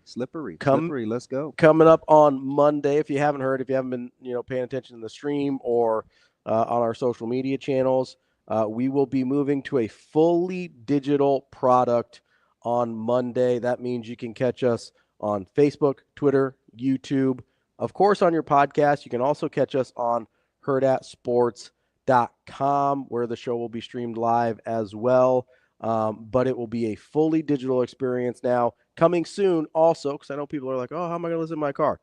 Coming very soon, we will have an app that you can connect to your Bluetooth in your car, just like you would a podcast, and listen live from the app as well. It's going to be great stuff. We're going to down the line have a more expanded product as well.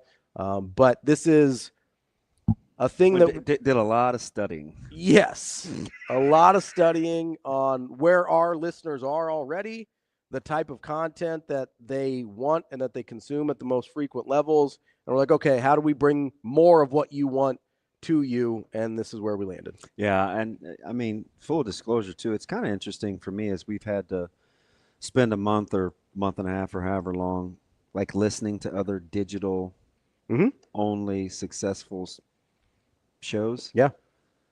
It's kind of eye-opening too to meet people right where they're at. Yeah. And I'm not just you guys know, like, this is just off, this is real.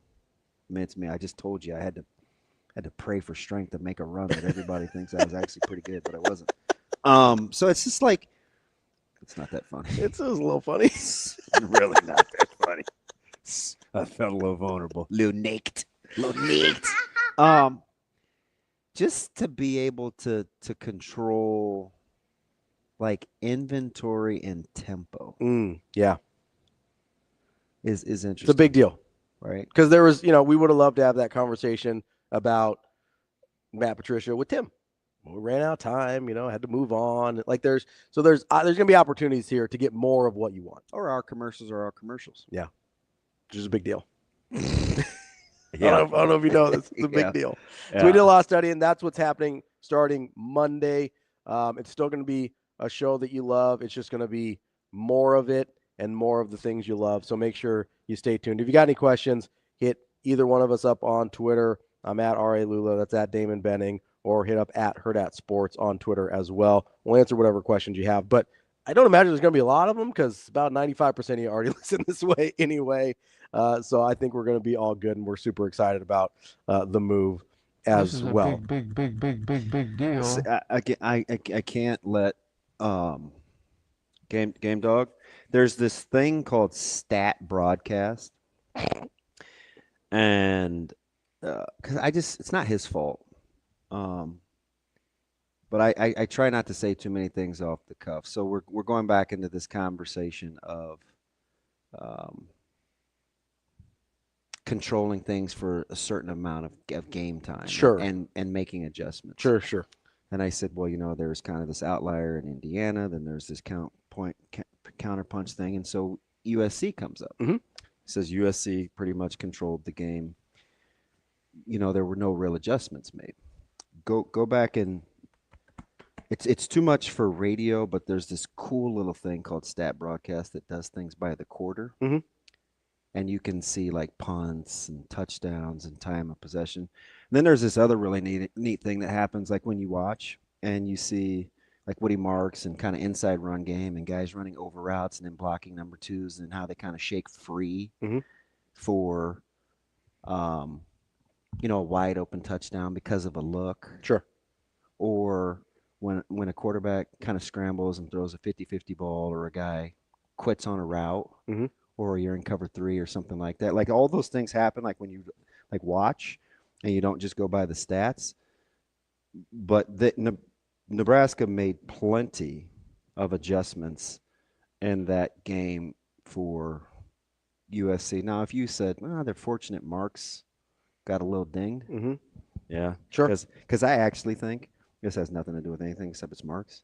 I actually think he's closer to whoever drafts Woody Marks is getting a good one. Yes. Yeah. So you know what's funny? Do yourself a suck. Go back and watch that game. Yeah. It's not a no business game, but it was one where you left and you're thinking, that was totally on you. Yeah. Oh, they let my V off the hook. Yeah. I remember early we came back and I go, hey, he threw 4 interceptable balls in the first 2 series. Yeah. Let him. It was. And that's besides the one that was actually intercepted, right? Yeah. If you really want, see if you need some Dramamine. Make it a little nauseous. Say the Drammy for your mammy. Yeah. But back to the digital platform thing. I'm actually excited. I've never been in a position where we actually can control the inventory. We own everything. It's all ours. That's a big deal. Isn't that why the McAfee's? Isn't that why those guys do that? 100%. That was, it's funny the thing about McAfee because I'm not gonna lie, I was like, Wait, huh? Everybody thinks he sold out to ESPN. ESPN kowtowed to him. You hear? Sure did. Like he swears on that show. Sure did. Like he said he's the only one that gets. He called terms. Yeah, and like he first of all he called out the brass. Now we wouldn't do that because we work very closely with ours. I was like, we like our brass, but yeah. They get the only disclaimer to start the show. Hey, it's an adult show. Whatever. Yeah, you know they used to have that with at the beginning of the Bill Simmons podcast when it was on ESPN. Hey, this is going to be an adult conversation. There's going to be some language, whatever. But it's like the controlling your own inventory and being able to call your own shots is a really big deal. And I think that's the way the world is moving. But it's kind of funny. I'm not going to kid you though. I do like having more freedom of time, but I'm probably more excited about monetization. Well, sure. It's yeah. exciting. I'm not going to kid you. Makes the world go around. So what's funny though is you're talking about like if somebody was going to push back on the narrative that the same thing didn't beat Nebraska all the time, I actually would have gone to because I know we talked about the punch counter punch in Illinois. You know what I would have gone to it in the Illinois game? What? QB run game? No, the goal line. Oh yeah. The goal line rub routes. Nebraska not getting out of I'd entertain that. Like that's the thing that I was like, hey, make an adjustment. Yeah, that's a great point because the game as a whole, I agree. I spent a ton of time with two knuckleheads in the secondary going over what actually happens here. Like, hey, how does this happen? 3 times. Exactly. 3 times. Yep. In a very similar formation. Yeah, it was almost identical. Yeah. Right. And so that's I get the third time where he put Brian in the backfield. He came from the fullback spot. So it was a different look. And sometimes defenses count like dangerous. Like, are we counting him as a vertical threat? As a threat, yeah. So you have to go through those rules. But it's kind of like that's a good one. Ironically, it's kind of like the Lindenmeyer play where you're such an Illinois honk. Who told you to say that? Evan? Nobody. Evan? No, I can't. Evan texted you and he said, really didn't. I'll show you. Evan said, "Hey, bring up situationally Illinois." I know he did. No, he actually yes, Black Evan text you. Wannabe Evan to say that. I'll show you my phone. He didn't text me that. By the way, you know what's funny about the whole corn roll thing in Evan? What's that? Whitney Street Blues. Yeah. Slaughter Brothers. Slaughter Brothers. Listen, he likes his. I told you it's a chicken shack story. Yes. Okay, don't retell it. Hey, where's Reagan? My man DK asked me about timeout this morning. These dudes are funny. No, it was. But yeah. So if you wanna get on about adjustments and things like that, like bring something like that up. Yeah. Right. Where it was literally the same play 3 times. But it's funny. Also in that game when you're talking about counting guys and lining guys up in different spots, why is the reason Lindenmeyer was wide open? All right. The exact same thing that Illinois ended up doing to them with Bryant. He was lined up in a different spot. It was a guy in a spot you weren't used to seeing. That's the reason Lindenmeyer was wide open on the ball that Dillon overthrows him on that would have won Nebraska the game. Like it's the exact same thing that happened to Nebraska in overtime. Yeah. Is they put him in the backfield. He leaked out in a way that they didn't expect because they're counting. Like, so there was a really good counter punch to that game. But if you want to hit me besides Indiana, if you want to hit me with something that, hey, Nebraska didn't adjust to that, that's the first thing I'd go to. And I really, some of that stuff is just interesting too, because there's the whole execution versus ownership thing. Coaching is player deal. Because I do think one thing that fresh eyes in Nebraska will really help with is individual accountability. Because there is no history or track record. Sure. Well, that's just such and such. That's kind of what they do. This is kind of what he does. You're gonna get the good with the bad. I really am probably the most excited about like fresh eyes, because benefit of the doubt actually cuts both ways. It does. We say it like it's a good thing, like, oh, we give them the benefit of the doubt. But typically though, because I'm pro player, I want the players to wipe their slate clean first. Sure. Because it's harder for them. Number one, they're younger, not as experienced. Number two, they carry a little more baggage, of success versus failure. Because let me ask you this. Oh, go ahead. If you want to function at a high level, you got to have a short memory. It can't just be for corners. It's got to be for everybody. Because let me ask you this. Thomas Fedoni, who also got invited to the Combine, probably going to get drafted as well. I'm going to take a lap on that one too. But Victory. When Dana Holgerson came in, Thomas Fedoni got the benefit of the doubt a lot, I think. And then we saw a lot of Lindenmeyer. We saw a lot of Borkacher, of guys that were playing better at the time, right? So the benefit of the doubt can cut both ways. Yeah. Maybe with Tommy Hill as well, another guy that's probably going to get drafted, and Nebraska fans are going to be frustrated. Call on Fedoni. More Hurrdat Sports coming up next. We will be back.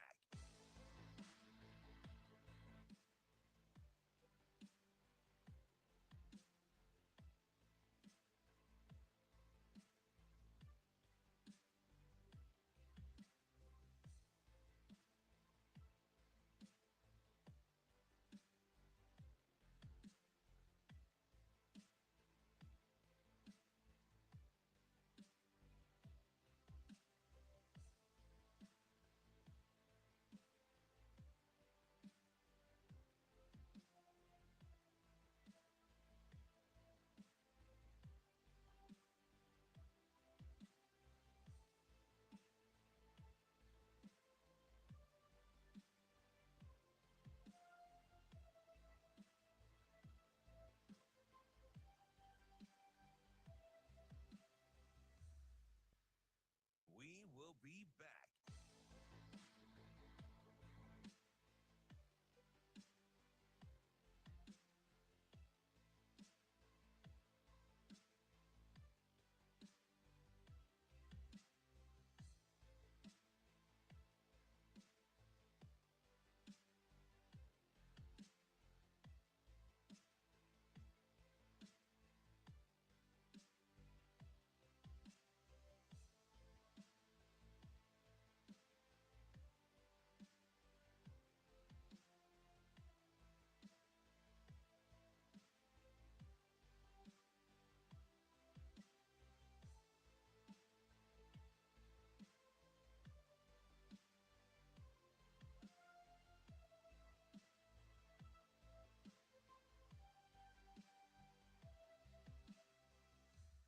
We will be back.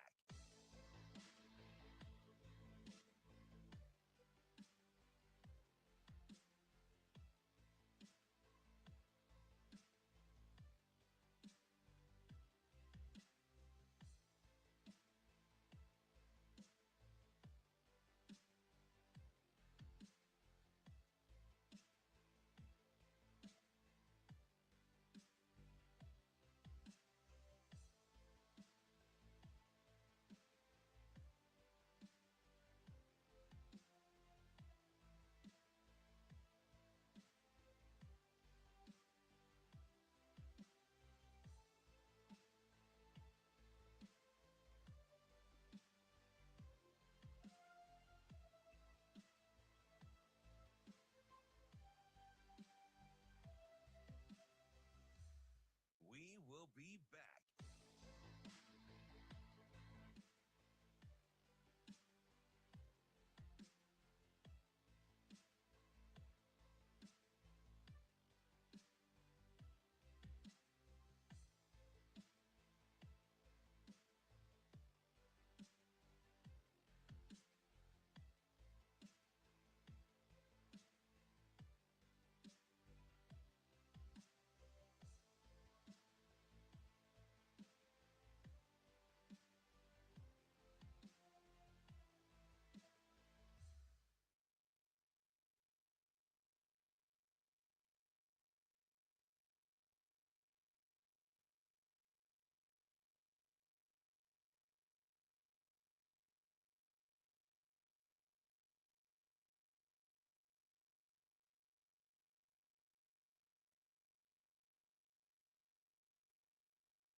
You're listening to Hurrdat Sports Radio. Oh, yeah, no doubt, no doubt. Mike Sautter. Yeah. Mike Sautter. Oh, man, you're going to put me on the spot. Mike Sautter. Kicking off hour number 3 here on Hurrdat Sports Radio, presented by Centris Federal Credit Union. That's DB. I'm Ravi. Lulla here at Hurrdat Sports Bar and Grill. We're joined now by our Friday friend, Mike Sautter from Hurrdat Sports and NAB Preps. What's going on, Mike? Is this the cussing one yet? Monday. Hey, shoot your shot. You can do anything once, buddy. Shoot your shot. Hey, by the way, how fudge? How? It's not that funny. Sorry. It was funny. Is it because he spent? There's a duration of where he didn't use that because he said that 4 weeks ago, and you lost your mind. It's low key because I thought he was actually going to say it today, and so when he went the fudge, it caught me off guard. Next week. Jerome, how thin have you been spread these last handful of days? It's you had Nebraska, Omaha, Creighton on high school. Yeah. Which this is the furthest but closest you've been to high school in a long time. This college, do you like the college thing too? Yeah, I enjoy it, right? I enjoy all of it, but gosh, Damon, you always get me. Hang in there. There's like deep in my soul, right, is the high school stuff, and I'm just missing stuff. It's hard. It's hard for me to be away from it as much as I am. I'm trying very hard to follow it, to go back and watch it. Like I got home last night at 12:30. I went right to work on YouTube finding the Westview and Millard North game so I could watch the last 10 minutes of that game. And shout out to Huddle and how they do their broadcasts for high school hoops, which made it amazingly easy. Right. Yeah. So yeah, to answer your question, it is fun. It is a far new challenge. I've never stretched myself like I am right now, as far as just the amount of games and where I'm going and how I'm trying to do everything. I've never done that. And I like to think I work pretty hard. But I've never, we're going to be at 66 college basketball games this season, if everything, goes according to plan, and 53 of them in person, along with high school stuff. And games I have to go to and attend, and, state tournaments coming up and all of that. So I am very much so thin, but I am also very, kind of like feeling some type of way about not being able to be at 4 or 5 or 6 high school games a week like I normally am. But it's a new challenge, one that I created, I guess, for myself and wanted to do, because the time I felt was right. So, but it's been, it's been fun to kind of follow the different college teams and try and track everything. And there's more analytics, there's more numbers, there's more data available. So it does make it a little bit easier. Rather than the high school side where you just have to hey, can you send me the box score because you, for some reason, won't put it into the one system where all that stuff is supposed to go. Yeah. It drives me nuts, by the way.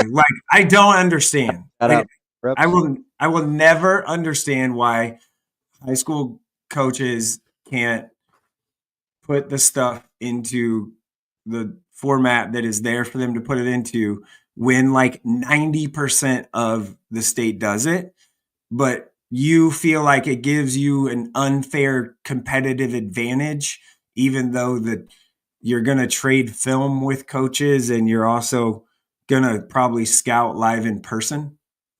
What do you mean unfair advantage? I don't know. It works for every other level of sports, like NBA and college basketball, every level of college basketball. Everyone has their stats available, but you, that person in whatever town in Nebraska, it just gives you an unfair advantage. No, how about you coach a little better?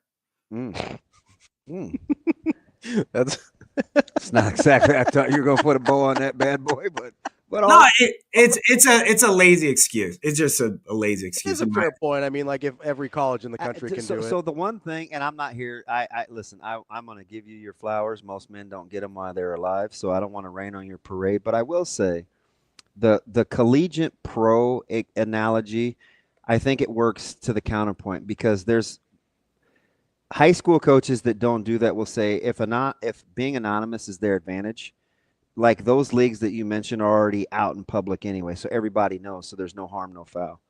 If you're at the high school level and you're kind of flying under the radar, you don't want to give. You know what I mean? Can I make an argument though? Sure. That's what this show is, right? Yeah, mostly, yeah. You're talking about Division I college basketball is already all out there, but every other division. Don't think I didn't go to work on Jacob Heck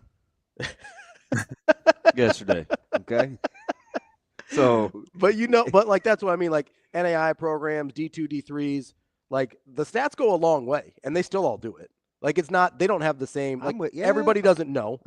Okay. Like a lot of those games are on YouTube now, but so are the high school ones. I just gave this dummy dap on air. That's like that's not gonna happen a ton. If anything, and David brings up a good point. I think the lack of stats. Would you stop saying that when you introduce his statements? He made a good point. What am I supposed to do? You love that dude. That's because it's a great point. It's a great point, David. I have the chat. He usually rides with me. No, it does hurt the kids. Like if you can't find, I've recruited kids at a college level before. Everybody loves David. And if I can't find their stats, that hurts them and me trying to recruit them, right? Like that's a real thing. Double high. Right. And I will say selfishly, like if I'm wanting to talk about a kid or write something on a kid or something to that effect, I shouldn't have to wait 12 or 24 hours for the coach to email me back like the stats. I should just be able to go find it because I can find it for like 90% of everybody else. And for the love of God, it's 2025. All right. Like this isn't 1999 where it's like you got to wait and, wait for them to publish it in the newspapers or whatever. Like just put it online. It's not that hard, guys. Yeah. In the actual system that the state, set up for that to be done with, Yeah. All right, Jerome. We're having these conversations about like styles and overexposure and kind of maximizing minutes and keeping the fire in the fireplace and not out in the forest. And we were talking about Nebraska basketball last night and kind of how, what was the real impact of Verghese not playing and plus minus and Mia's minutes and exposure for Morgan and things like that. Did you realize, I guessed, so I was, it was a Bon Jovi, right? Something about a prayer. Living on a prayer. That Morgan averaged 23 and some change at his previous stop. And last night he gets to the 30-minute mark. And the only reason this came up is because I thought he was kind of being unfairly criticized for his defensive prowess because we just were looking at it in a vacuum. When you're evaluating and you're watching, do you pay attention to context like that? Like maximizing and limits and all that? Or are you just watching real time and kind of doing your thing? Yeah, no, I've seen that and talked to people about, when he's on the floor, he's, last or whatever defensively. But I will say he makes a pretty big impact on the floor for Nebraska. I will also say last night, and I'm not going to throw a fellow bald man from Nebraska under the bus at all, because I think he does a terrific job, who may or may not be a referee. But I do think that two of Morgan's fouls were not good calls at all. He was straight up, in my opinion. He was bailing out. Dude was dropping a shoulder into his chest, which is what he should do. It's probably, those two calls were pretty critical. And they probably should have been either a no call or a charge, in my opinion. Frankly, I think Mia's actually played okay, like in the last couple of games in the minutes he's gotten. They needed him last night. Nebraska did, because Verghese was out. As much as Verghese frustrates me, and has throughout the year by, inexplicably just throwing the ball out of bounds to the front row or getting, thinking he got fouled and doesn't get back on defense and just attitude stuff. They needed him last night. And frankly, in my opinion, if he plays last night, I think Nebraska wins that game by 5-10 10 points. Okay, but help me with this, though, because I heard that. How does Nebraska get stops keep guys from turning the corner with Verghese? Is it the hedge? Is it he's the no middle guy, line of last defense? Like what makes you say that? He's on a ball screen, he can hedge pretty hard. He's done that, pretty, I think, effectively at times this year, where he just hedges. That automatically slows down guys just being able to turn the corner. Right. Because last night, Maryland. A lot of corner turning. Yeah, there's a lot of that last night. Well, he just moves a little bit better, right? So when he hard hedges, he doesn't feel as exposed out there, and he feels like he can recover. Whereas Morgan and Mia both, I feel like, are hesitant to commit to the hard hedge. I feel like we're being a little disingenuous, guys. If I'm with Queen or Reese and I'm on that screener and I'm the hedge guy, I'm not excited to leave either guy. So I could see where they just want to show. Correct. And I think that was part of the problem last night, because Queen, he is really good. He is really good. So that's the wild card here. Killing that mouthpiece aside, like Steph Curry. Yeah. I love everything else about him. Like, I like the random haircut. I like the no hairline. I like how he looks like he just got out of bed. He kind of gives me like my breath stinks vibe. Like he just looks like a dude. Yeah, like Juwan tried to guard him last night, and Juwan did the best he could last night on it. I mean, that dude is a monster. He's huge. There's not a lot you're gonna do with that, and that's why I think having Verghese, the other body, who Fred Hoiberg in the post game last night said is, quote, probably their best defender in the post defender. Missing him was pretty critical in that game, because they needed that extra size, another body. They just couldn't slow down Queen and Reese and his elbows going into people all the time. So. I think we sleep on Rice. No, their guards. I mean, their guards were fantastic last night too. There wasn't a lot.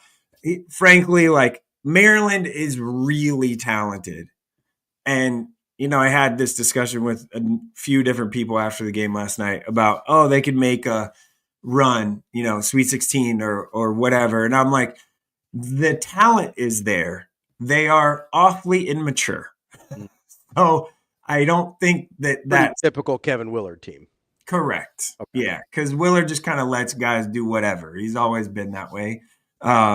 It just lets guys just say what they want. If I want to see lack of discipline, I'm just going to watch this current team. I don't need Willard to do that. They were, and that's kind of the thing with Maryland. Their guards are really good, and their forwards are really good. They have zero bench, and somehow those guys play without fouling and fouling out, which is, I don't know how, because they're pretty physical and can be. At times, not all the time. It also. I watched Rutgers a week or so ago, and I think 4 guys had 4 fouls on both teams. So it's like, I don't know. It's.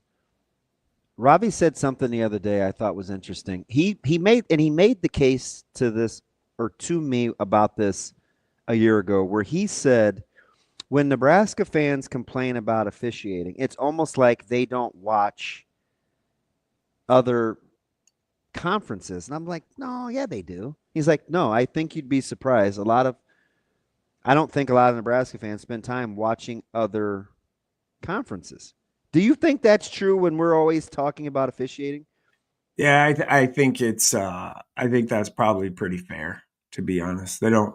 I think that's a lot of fan bases, by the way. Like, that's not a Nebraska specific thing. Like, I don't think Creighton fans spend a lot of time watching ACC basketball or Big. Like, I think it's very I think people that just love college basketball in general are more outliers versus, hey, I watch Nebraska, so I watch the Big Ten, and that's about it. Or I watch Creighton, so I like Big East, and that's about it. I'll ride with that. If you watch Big East basketball, it's hard to complain about Big Ten officiating. That's true. And vice versa. And that's not a Creighton thing. That's not a Creighton thing. That's a Big East That's thing. just the ACC is historically soft. Like that. Yeah. That's not a hot take. Yeah, that's it's just not what even it is. tepid. Yeah, That's why they got 4 seeds, right? The SEC is not soft at this point in time. Yeah, they play. You watch the SEC and you're like, how do we go through these stretches where these teams like can't throw it in the ocean? I mean, you watch Tennessee and Auburn a week or 10 days ago, and you're like, this sucks. Like Billis could barely get out of the officiating's way. He was so mad at how that game was being officiated. But some nights it's just like that in the SEC. Mm-hmm. Yeah, it's a different level. Well, in the SEC, I guess you could probably call a foul in every play. So unless it's like a transition layup or something. So you got to let some of the stuff go, but then they let kind of a lot of stuff go, and it's super physical and at times, and other times it's not. I was watching Oklahoma and Missouri the other night. I looked at that game a lot. I let Ravi talk me off of it. It's fine. Yeah. Oklahoma is kind of weird team. I don't know what to do with Sometimes Oklahoma. Sometimes they look like grade A garbage. I never know what to do with Oklahoma. And they're better than that. They look like garbage. But Missouri's got a coach that, if it wasn't for a guy or two, you could make the case he's coach of the year in that conference.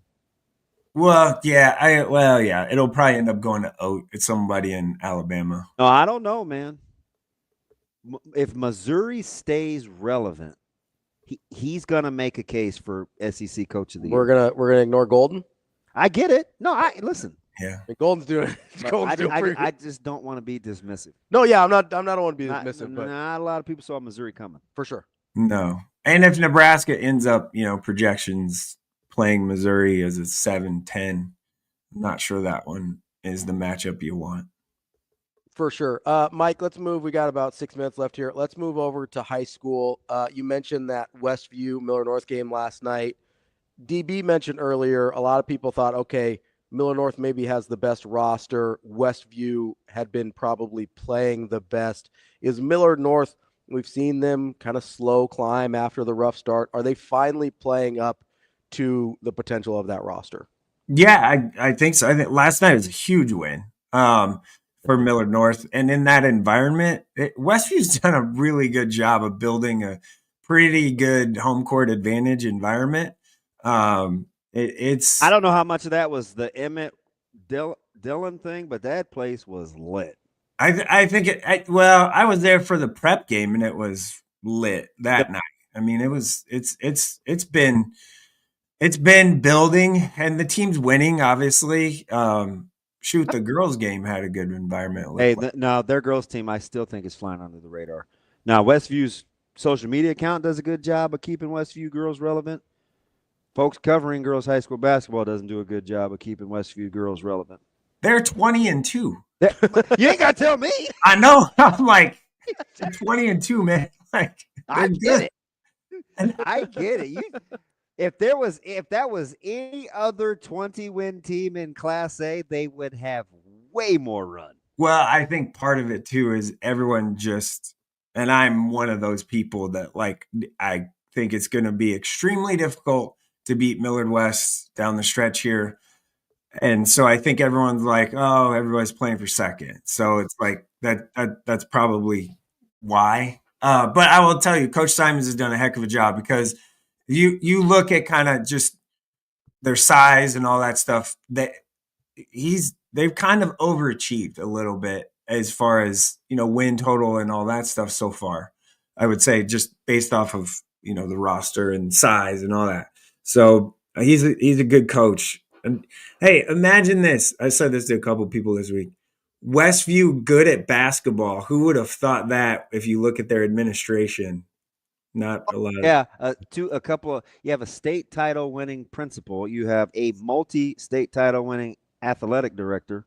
Yeah. I imagine they know a thing or two about hoops. I think they kind of are. They were always going to be good at basketball when the principal is who it is and the AD is who he is. They were always going to be good at basketball. That was never not going to be. The best characteristic of Tom Lee is not I get it, the quiet competitiveness, and he's engaging. Oh man, he's the best. He's engaging. He's awesome, and he is He is like the mayor there, man. Everybody wants to talk to him and shake his hand. He's the nicest guy. You can joke with him, and he actually understands a joke. Some administrators look at you funny when you try and joke about stuff. So, how dare? Hey, what are you doing with districts in wrestling? I'm not doing anything. I won't be there because I'm going to Heartland Hoops Classic. I'll be actually in Grand Island tonight. So, yeah, I got that all day tomorrow, which is good. I think the slate's pretty good tomorrow. And what are the highlights? It's the first year I'll miss it in a while. Highlights would be the 9:40 game. Actually, AM is one of the best. Johnson Brock, who just lost their 50 whatever game winning streak last night, was snapped by Freeman. Freeman beat Johnson Brock. So Johnson Brock plays Summerland. Hope that Freeman wanted me to let Dana know that they've got facilities out there now. I don't know what that's all about, but their gym's nice. I've been there. Keep up on everything, man. He's got a university to run. Freeman. The Freeman gym is nice, and they do a good job like streaming stuff too. The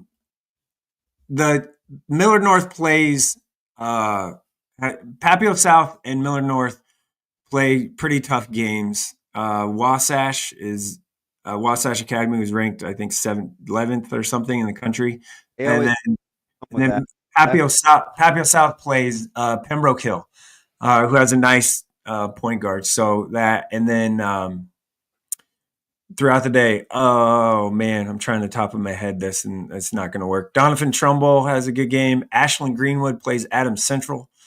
GICC plays Sydney, and Mount Zion Prep plays Sunrise as the showcase game to end the night. So I'll just be there all day because I'm going. I kind of did it on purpose. My 4 game of the week options this week were teams kind of out that way, and so I'm staying in Grand Island tonight. I'm moving that way. You guys are picking games out that way. Yeah, I did. So I did that on purpose. That's why I won't be in the Metro tonight, just so I could be out there and ready. So I gotta do some work tonight after the York Seward girls game, which I'm excited. I haven't been to York in a long time for a basketball game. So excited to go to that tonight. And then I'll get back to the hotel in Grand Island and do some prep work because I'm the color analyst for the final 3 games tomorrow on the stream. Oh, go ahead and get that double dip game right. By the way, York, Zoe's favorite gas station to date.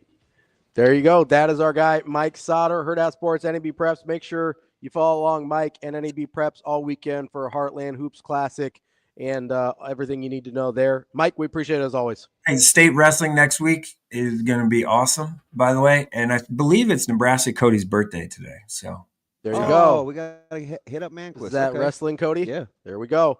That's Mike. We appreciate it. As always, we'll talk to you next week. Thanks, Jerome. Yep. More Hurrdat Sports Radio coming up next.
You're listening to Hurrdat Sports Radio.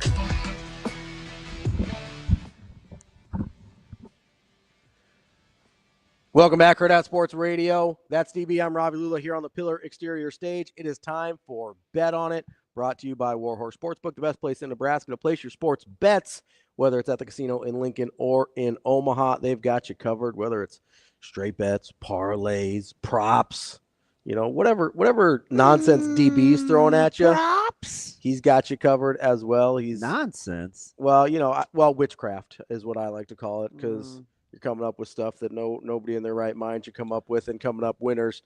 But get to warhorse.casino.com for a full list of promotions and house rules. Wasn't yesterday hilarious? The two worst lines on the card. Yep. Were what? Omaha, South Dakota State. Yep. Because that was wild. Yep. And then the one I gave you. Jacksonville State. Yep. Yeah. So J-State was. So that one's always weird. Anytime it crosses 0, I get uncomfy. I know. I don't listen, you're better at this than I am. Like 100%. No, you are. You're better at this than I am. But anytime a number crosses 0, it's red flags. I stay away. I'm just out. I'm out. I'm just out. You skirt. Yeah. If the number crosses 0, I'm out. Yeah. So, and it was just, we always go back and forth. Mm-hmm. So you'll say, man, I'm just going to take the easy money. I was like, nah, the line isn't right. Yeah. Is the line right versus is it free money? And so yesterday with Jackson State, playing a team with a losing conference record, losing record. Jacksonville State was playing at an all right clip. Line didn't seem right. Mm-hmm. You would have played Jackson State as well, right? Just, I'm going to take the money. If it hadn't crossed 0, yes. Yeah. The other one was SDSU and Omaha. And if I didn't like Omaha, I'd have been like, that line's not right. Yes. Because Omaha's on a heater. You asked me yesterday, and I go. Yeah, I asked you this is off here. Okay, yeah. And I go, I think it's at South Dakota State. I probably go, they're a favorite by. I wanted to say 2.5. I thought it was too much, so I said 1.5. And the number was 9.5. Yep. And I wasn't crazy, was I? It probably should have been 2.5-ish. And I told our mutual friend, the balding guy, the number's big for a reason. So I picked wrong. Yeah. One held true to your form. Yep. The other held true to mine. Because in that situation, I probably would have gone, that feels like free money. I'm taking Omaha. Yeah, Sam Houston had they had 9 wins. So here's the other thing that's a little tricky here, right? Is with these smaller conferences, which I like, historically, you can get some lines that are wrong. That's why I used to really like them. When I did this more, 100% with you. I used to crush Missouri Valley because Creighton was in it. So how do you know how do you get into all the player props and stuff? Oh, I don't do player props in small college. Okay. Just if I've got an inkling on some of the bigger games, I'll do a player prop. I'll do a player prop on a bigger game before I'll do a line, because I think typically the less played stuff has more value, in my opinion. That's why I would like to go to the smaller conferences. I used to crush Missouri Valley when Creighton was there because I knew them super well, and then I watched a ton of Mountain West basketball because I would stay up late. So I was really good at Mountain West. And I was really good at Missouri Valley, but especially back then, this is a few years ago. The lines tended not to be as accurate. Yeah. We might be getting to the point where there's so much exposure that most of the lines are pretty good now. Because even 3 years ago, if I'd gotten I went, my own opposite theory on not taking Sam Houston. Yeah. If you had everything said take Sam Houston. If this no business with that. If this Omaha South Dakota State line had been 9.5 and we're in the year, I don't know, how long has sports gambling been legal in Iowa? 5 years? Oh, more than that. Is it? So let's just go 5 years ago. If that had been the line 5 years ago, I would have been like, oh, hammering that. That is, they don't know the Summit League this year. I don't want to say that because I'm assuming that if you can have casinos, you can have sports gambling. That wasn't accurate. Okay, so don't let me just. I know it was pre-COVID because I went to the sports book pre-COVID, so I remember that. But it was because I remember I placed a bet on the 49ers the first Super Bowl they played with Jimmy Garoppolo. So, I smell a bet. so that's the only reason I remember that. But like 5 years ago, I'd have gone there and I go, oh, they don't know that Omaha's on a heater. They're taking South Dakota State, historically really good and really good at home. That's free money. Mm-hmm. Now, I don't trust that anymore because they're getting really, really dialed in on these lines. Let me give you a tricky one. Okay. Have you looked at anything? Not today, no. Okay. UCLA is on the road in Bloomington. Bloomington coming off the win. Big win. In East Lansing. Against Michigan State. As Matt DeMarinis would say, Indiana? Question mark. Which was one of the, that's a quote. Which was one of the greatest non-saying anything text, but saying everything. Everything. Indiana? Question mark. What would you make? What would Ravi Lulla make that line? Okay, so UCLA coming off a loss. At Indiana, coming off a win. You're fighting Mick Cronin's. My fighting Mick Cronin's. I'm still going. UCLA needs to be favored there. I think not a big number though. Traveling cross country. I'm gonna go. I mean, it's a joke. UCLA minus 3.5. It is 1.5 UCLA. Ooh, a little lower than I would think. The 1.5. Gets... A little lower than I would think. See, that's a spot. So with a number that small, I'm just going to play the money line. I would too. Like regardless of how I feel. Because if I like. Nah, it's going to be a smidge. It's going to be a little bit juicy. Yeah. Not a ton, but a little bit. Yeah. You probably look like minus 130, something like that. 5. Okay, so I'll take that's not huge. For my 1.5 points, I'll take that. All right. You're like minus. You're like our other rich trust fund, baby. I don't need a tunnel to walk out on the court. Pressing. So. But I mean, I don't care if I'm paying $11 for eggs, DB. I need eggs. Hear the words. I really don't eat eggs that much anymore. But I mean, because you're gonna pay minus. That's what he says to me. You're gonna pay minus 110 anyway, so minus 135 to not have to worry about the point, I think is worth it. But if you like Indiana plus the 1.5, just go ahead and get a little plus money on the money line there. Like in anything under 2 points, I'm just gonna play money line. Yeah. So, you think coming off the win, the loss, dangerous Indiana. I think you'd have to play UCLA on the money line. Indiana sucks. It's like, I'm sorry. Like, I get that. But so does the line. It does. No, you're right. But like, that's one of those. What would Kenneth? What does Kenneth make? Kenneth Pomeroy? Yeah. What does one Kenneth? My guy, Ken Pomeroy. Yeah. All right. So UCLA at Indiana tonight. He's got it a 2-point game. So it's right on. It's incredible. Yeah, I don't trust Indiana or Mike Woodson as far as I can throw them. They're completely delusional about who that man's like, hey guys, I'm leaving at the end of the year. I'm only saying I'm telling you this halfway through the season, but hang in there with me. And all of a sudden, everybody finds out they leave and they have their best win of the season. Coincidence? I think not. Maybe Mike Woodson does suck. I don't know. They had lost 5 in a row before that, and then they go and get. Not just 5 in a row. They had lost 7 of 8. Yeah. Their only win coming OT at Ohio State. Yeah, that feels stinky. That's the stinky cheese. I'm going to keep it simple and I'll give it to you. What do we got today? I think you got to take St. Louis on the road. Ooh, my fighting Robbie Avila. Yeah. On the road, and it's against. I know it's Jaden Dawson and guy I have a little of a affinity for in Loyola, Chicago. Mm-hmm. It's just 2.5. Ricola. Give me St. Louis. You want the Billikens? Yeah. But I would also take if I like your rationale. I just on the money line? Yeah, with UCLA. Yeah. No, like I said, anything under 2 points, I'm taking a money line. If I like it. Like, so that one I would take my minus 135 on UCLA. I don't so we do disagree though. If I'm getting 2 and it's marginal. I don't know if I would always take the plus money line if I wanted the dog. Sometimes I want the 2 points. Up to 2. I mean, basketball is certainly different than football because you do get 1-point games. In basketball, I mean, there's so many games. Anecdotally, are there a lot of 1-point wins and losses? Not really. Doesn't seem like it. I mean, like in the grand scheme of things, there's not. So I would want the 2-point cushion, I think. Yeah, so 1.5, like especially if we're only talking about like $10. I'm talking under 2.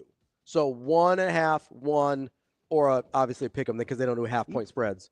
You probably could convince me in hoops, but you don't get to a lot of just like 2. Not so much in football evens, though. Especially with all these yahoos going for 2 and stuff. Yeah, it's harder to predict what the margins are going to be. Screwed up.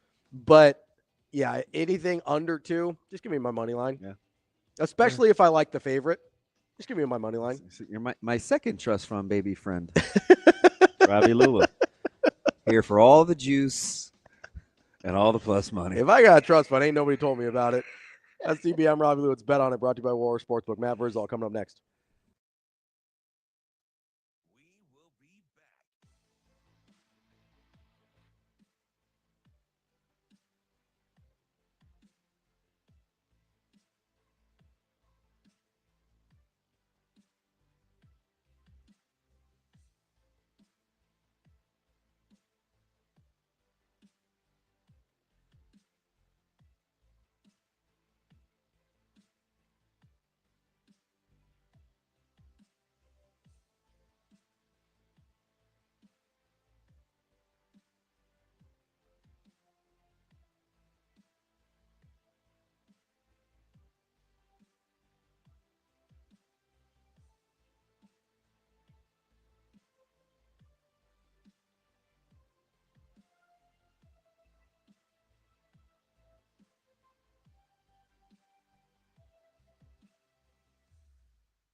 You're listening to Hurrdat Sports Radio. Now let's find out what Matt Vrzal is better at, telling stories or making pizza. Matt. Matt's an exceptional young man. Matt Vrzal. Happy birthday, Matt. You know, Matt, he's a tremendous athlete. Matt Vrzal. Come on, Matt, I'm with you. You know, like Matt Vrzal, you're one of the sexiest people in the world, but you're not one of the most beautiful. How does that happen? Here is Matt Vrzal. All right, Matt, thank you very much. Wrapping up the show here on Hurrdat Sports Radio at Hurrdat Sports Bar and Grill. That's DB. I'm Ravi Lulla. We are joined now by our Friday friend, Matt Vrzal, owner of Paisans Pizzeria, former Husker. What's going on, Verz? What's up, boys? Matt, you strike me as the guy that's got a lot of heart-shaped pizza crust ready to go over there at Old Paisans. Nothing screams love like your personality. Can we get heart-shaped pizzas today, Matty? Probably not as lunch. That lunch we'll have. Are you really? A bunch of weird sounds. Are you really doing that? I'm getting a ton of feedback over here. Are you? Yeah, there's some like humming. Yeah, we'll do them for dinner. There's not a lot of ask for them at lunch, but yeah, we'll make them. We've always made them. You've bought one before. That's not true. Hey, what time does the kayak get there for the Vest brothers? I have never. You guys expecting a big ever purchased a heart pizza. I don't know if you. I know you only have like a handful of black friends, but I think it was a different one. Had one. Zobear's had one. The other black guy, you know, wasn't me. I got a lot of black friends. Yeah, unfortunately, I think you're kind of right. I watched you hold court at the funeral the other day. I didn't know whether to cheer for you or I don't know. It's like, go get him, Matty. I'm probably top 5 in the popular white. You hear I said it? Whites. Yeah.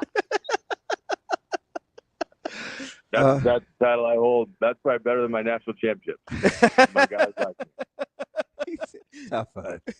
He's like, you're gonna put that in your Twitter bio. National champion, top 5 white. Hey, say it for me again. What? What? What? All right. God dang child. Now, let me ask, were you But I'm mean though. You tell me I'm mean. I don't have a good personality. I'm mean. No, the personality is very subjective. Let's not. Wait, is that how I talk? You're a meanie. Okay. What are you doing for Valentine's Day, you romantic gentleman? Yeah. I got a staff meeting at 11. I'm gonna get the ears lowered. Well, I actually have to take Micah, and that's going to be about it. Your boy will be at the house tonight, chilling. Whoa, what? Like you're not getting Jay flowers or a meal she likes or something? No. Dude. Huh? What? Get your shite Well, together. you guys got a great relationship. Why don't you send her something? Because I ain't marrying her. I don't lay down with her at night. That's you. You're better than that, Damon. This is my disappointed in you face. Give it to me again. Let me see it.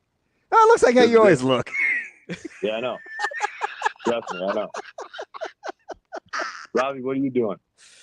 We went out last night. Ravi was kind of off the grid yesterday. Good for him. Oh, yeah. What a novel concept. You take your wife out to dinner. Wow. She was off all day. She was off all day yesterday, so we spent most of the day together. Yeah. Where are you taking your wife, Maddie? Hey, buddy, I ain't in that club. I tried that in high school and college, and evidently whatever girls want, I don't have. So that shit has sailed, my guy. Oh, shoot. I forgot what I was going to ask him, and it was pretty good. Nice. No, it's not nice. That's all I want to do.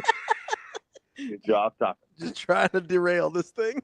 What the fudge? Damn it. Verz, I've got one. Maybe it'll help jog DB's memory a little bit here. we were talking earlier because we've seen some interesting coaching staff hires in college, bringing guys in from the NFL. Most recently, Patricia going to Ohio State. And DB brought up an interesting point about personality fits on a coaching staff as opposed to maybe resumes. Obviously you've been a part of some coaching staffs. You've seen a lot of football. How much do you think, like, bringing on assistants that bring out different parts of a head coach matters when making these hiring decisions? It matters. You don't want somebody that's going to come in and think they got revolutionary ideas and going to upset your apple cart. Not that I'll put it this way. Rules are very simple at Pisons, okay? I have a way I would like you to do it. When you master that way, then we can discuss the ways you want to do it. And it might be better. And we have implemented some of those things that some of the kids have come up with. And it's a great day when they do. But so for me as a head coach, I'd be like, listen, know you got a huge brain, know you got a great pedigree. That's why you're here, right? Here's how we operate. Here's what we do. When you master this, then let's sit down and discuss ways we can make it even better. Okay, but get it our way so the kids feel comfortable with you, that you're bought into our system. Then we can slowly evolve. That would be my focus of it. That would be how I would attack it. And, Matt, Patricia, if you're in college and you think you have the greatest staff ever assembled, you're wrong. But, with Ohio State, they're always looking to improve. Now, they had attrition, but when you can go out and you can make your staff as good or better, I think you have to take that chance regardless of the position they coach or what they do. Like, it's a business. And anytime you can get better talent into your business or equal talent into your business, you do that. And you make those moves. And look at Saban when he was at Bama. They had former head football coaches that had to sit in meetings and couldn't answer the question. Like, take your medicine, sit there. You're here for a reason. You ain't here because you won, because if you won, you'd still be at your other school. But you didn't. Now you're with me. Sit there, learn, shut up, listen, and then when one of these guys moves on and gets a head coaching job, then you might be able to get their seat. Matt, you've kind of mastered the art of streamlining and being efficient, so this may play into kind of your wheelhouse, but you feel like too much is being made of 105? Like, 105 should be plenty, pretty, or interesting to see how doable it is. I try to base everything with the 105. I'm not as fired up with the 105 as everybody else is. I think when you get that, if you look at that now, whoever's in charge of keeping the roster in a balance, that's going to be the person that has the hard job. Because if I try to equate it back to the most efficient practices I've ever been a part of, which were the 4-station practices, I've got 22 guys at every station. So that's 88. So I still have some spares left over. So I can still move guys around and do things. So I think 105 is a great number. When you had coaches back a long time ago that could manage that 125, 140 number in a different manner, and I think they were just more efficient at the way they worked. Work now seems more focused. Like I'm focusing on these things. Not that it was chaotic before, but there wasn't a lot of thought, I guess. It's everybody's going to learn everything, and then that way when it's your turn to go in, it's not foreign to you. It's an easy transition to you. I do think with the 105, you are going to miss out on some, but your relationship with, like I've said before, I talked about taking over Wesley, and I think that would be something I would do. Getting great relationships with junior colleges to be able to tell a kid, hey, we don't think you're quite ready for us now, but we would rather you go play in games than come sit here and watch practice. So, especially if JUCO doesn't count now or somewhere, right? Yeah. Correct. JUCO and NIA do not count. So you go down there and you play, and then you're going to come back up here when you're more developed. You have late bloomers. You have guys that just, it hasn't clicked with them yet. Like I think how creative you get with it, you can be defeatist at anything. So they're going to take our players away. We're screwed. It's not going to work. Whatever. Or you can get creative and say, hey, what if I did this? And what if I am honest with these kids and I tell them these things? We're going to put you here for a year. We want you to develop. We want to see you play. And then you're going to be back here in a year with your still 4 years of eligibility remaining. Verz, another thing we were talking about this morning that I thought was really interesting was kind of when guys that have had limited roles start to take on more responsibility, How as a coach did you kind of manage staying within a guy's skill set versus letting him get overexposed for something maybe he wasn't ready yet for? Being like from a player aspect? Yeah, like you're from coaching guys that kind of have a certain shelf life, right? If they can just play, those guys are easy. But there are guys that you have to use situationally where you're like, okay, and you have to kind of manage the. So the big thing of it is being aware and being present in practice, right? So what are my guys' strengths? My top guys might have these strengths. My next guys might have this strength. So if we get into it and something happens where I got to put somebody in that I don't feel maybe is at my top level, I'm going to make sure my OC knows, hey, I know you love this, okay? But the guy that's going to go in the game right now, that's not a strength of his. So if you run that and it doesn't work, understand why. This is what he's good at. This is what he excels at. I don't think on any staff you could ever communicate enough. And even if at the end of the week I write it down, that this is what this guy does well. Here you go. This is what your starters do great. This is what your next guy up does great. And then that way the OC is armed with ammo. Now, you want to strive to get to a point where the faults or the lacking is all you work on in practice. And that's what those now. You say, okay, we got a sub in. Doesn't matter. Run the same place. He's good. That's the goal. That's true development. When number one goes out, number two goes in, the same player is playing the game. That's our guy, Matt Vrzal. Verse, we appreciate it as always. And we Damon, will. Yes. Two things. Yes, sir. I need to talk to you. Okay. And then number two, you can't get mad at Jay if she forgets something like you do sometimes if you don't do something nice today. Who gets mad? I never get mad. We got Matt Vrzal, relationship doctor. We appreciate Oh, yeah, no catering. No catering today, so we'll be open for lunch. Oh, there we go. That's his parting shot because he knows that makes me upset. Appreciate it. Parent-teacher conference, so I got to sleep in today. It was a great day. What's sleeping in, like 6? Normally on Friday, I'm back down here by 3:30 a.m. So. Oof. Wow, good on you. Attaboy. Verse, we appreciate it as always. Have a good weekend. See you, fellas. See you, buddy. And just like that, we've broken up with radio. We'll see you on Monday, digital only. See you. Have a good day. Love you.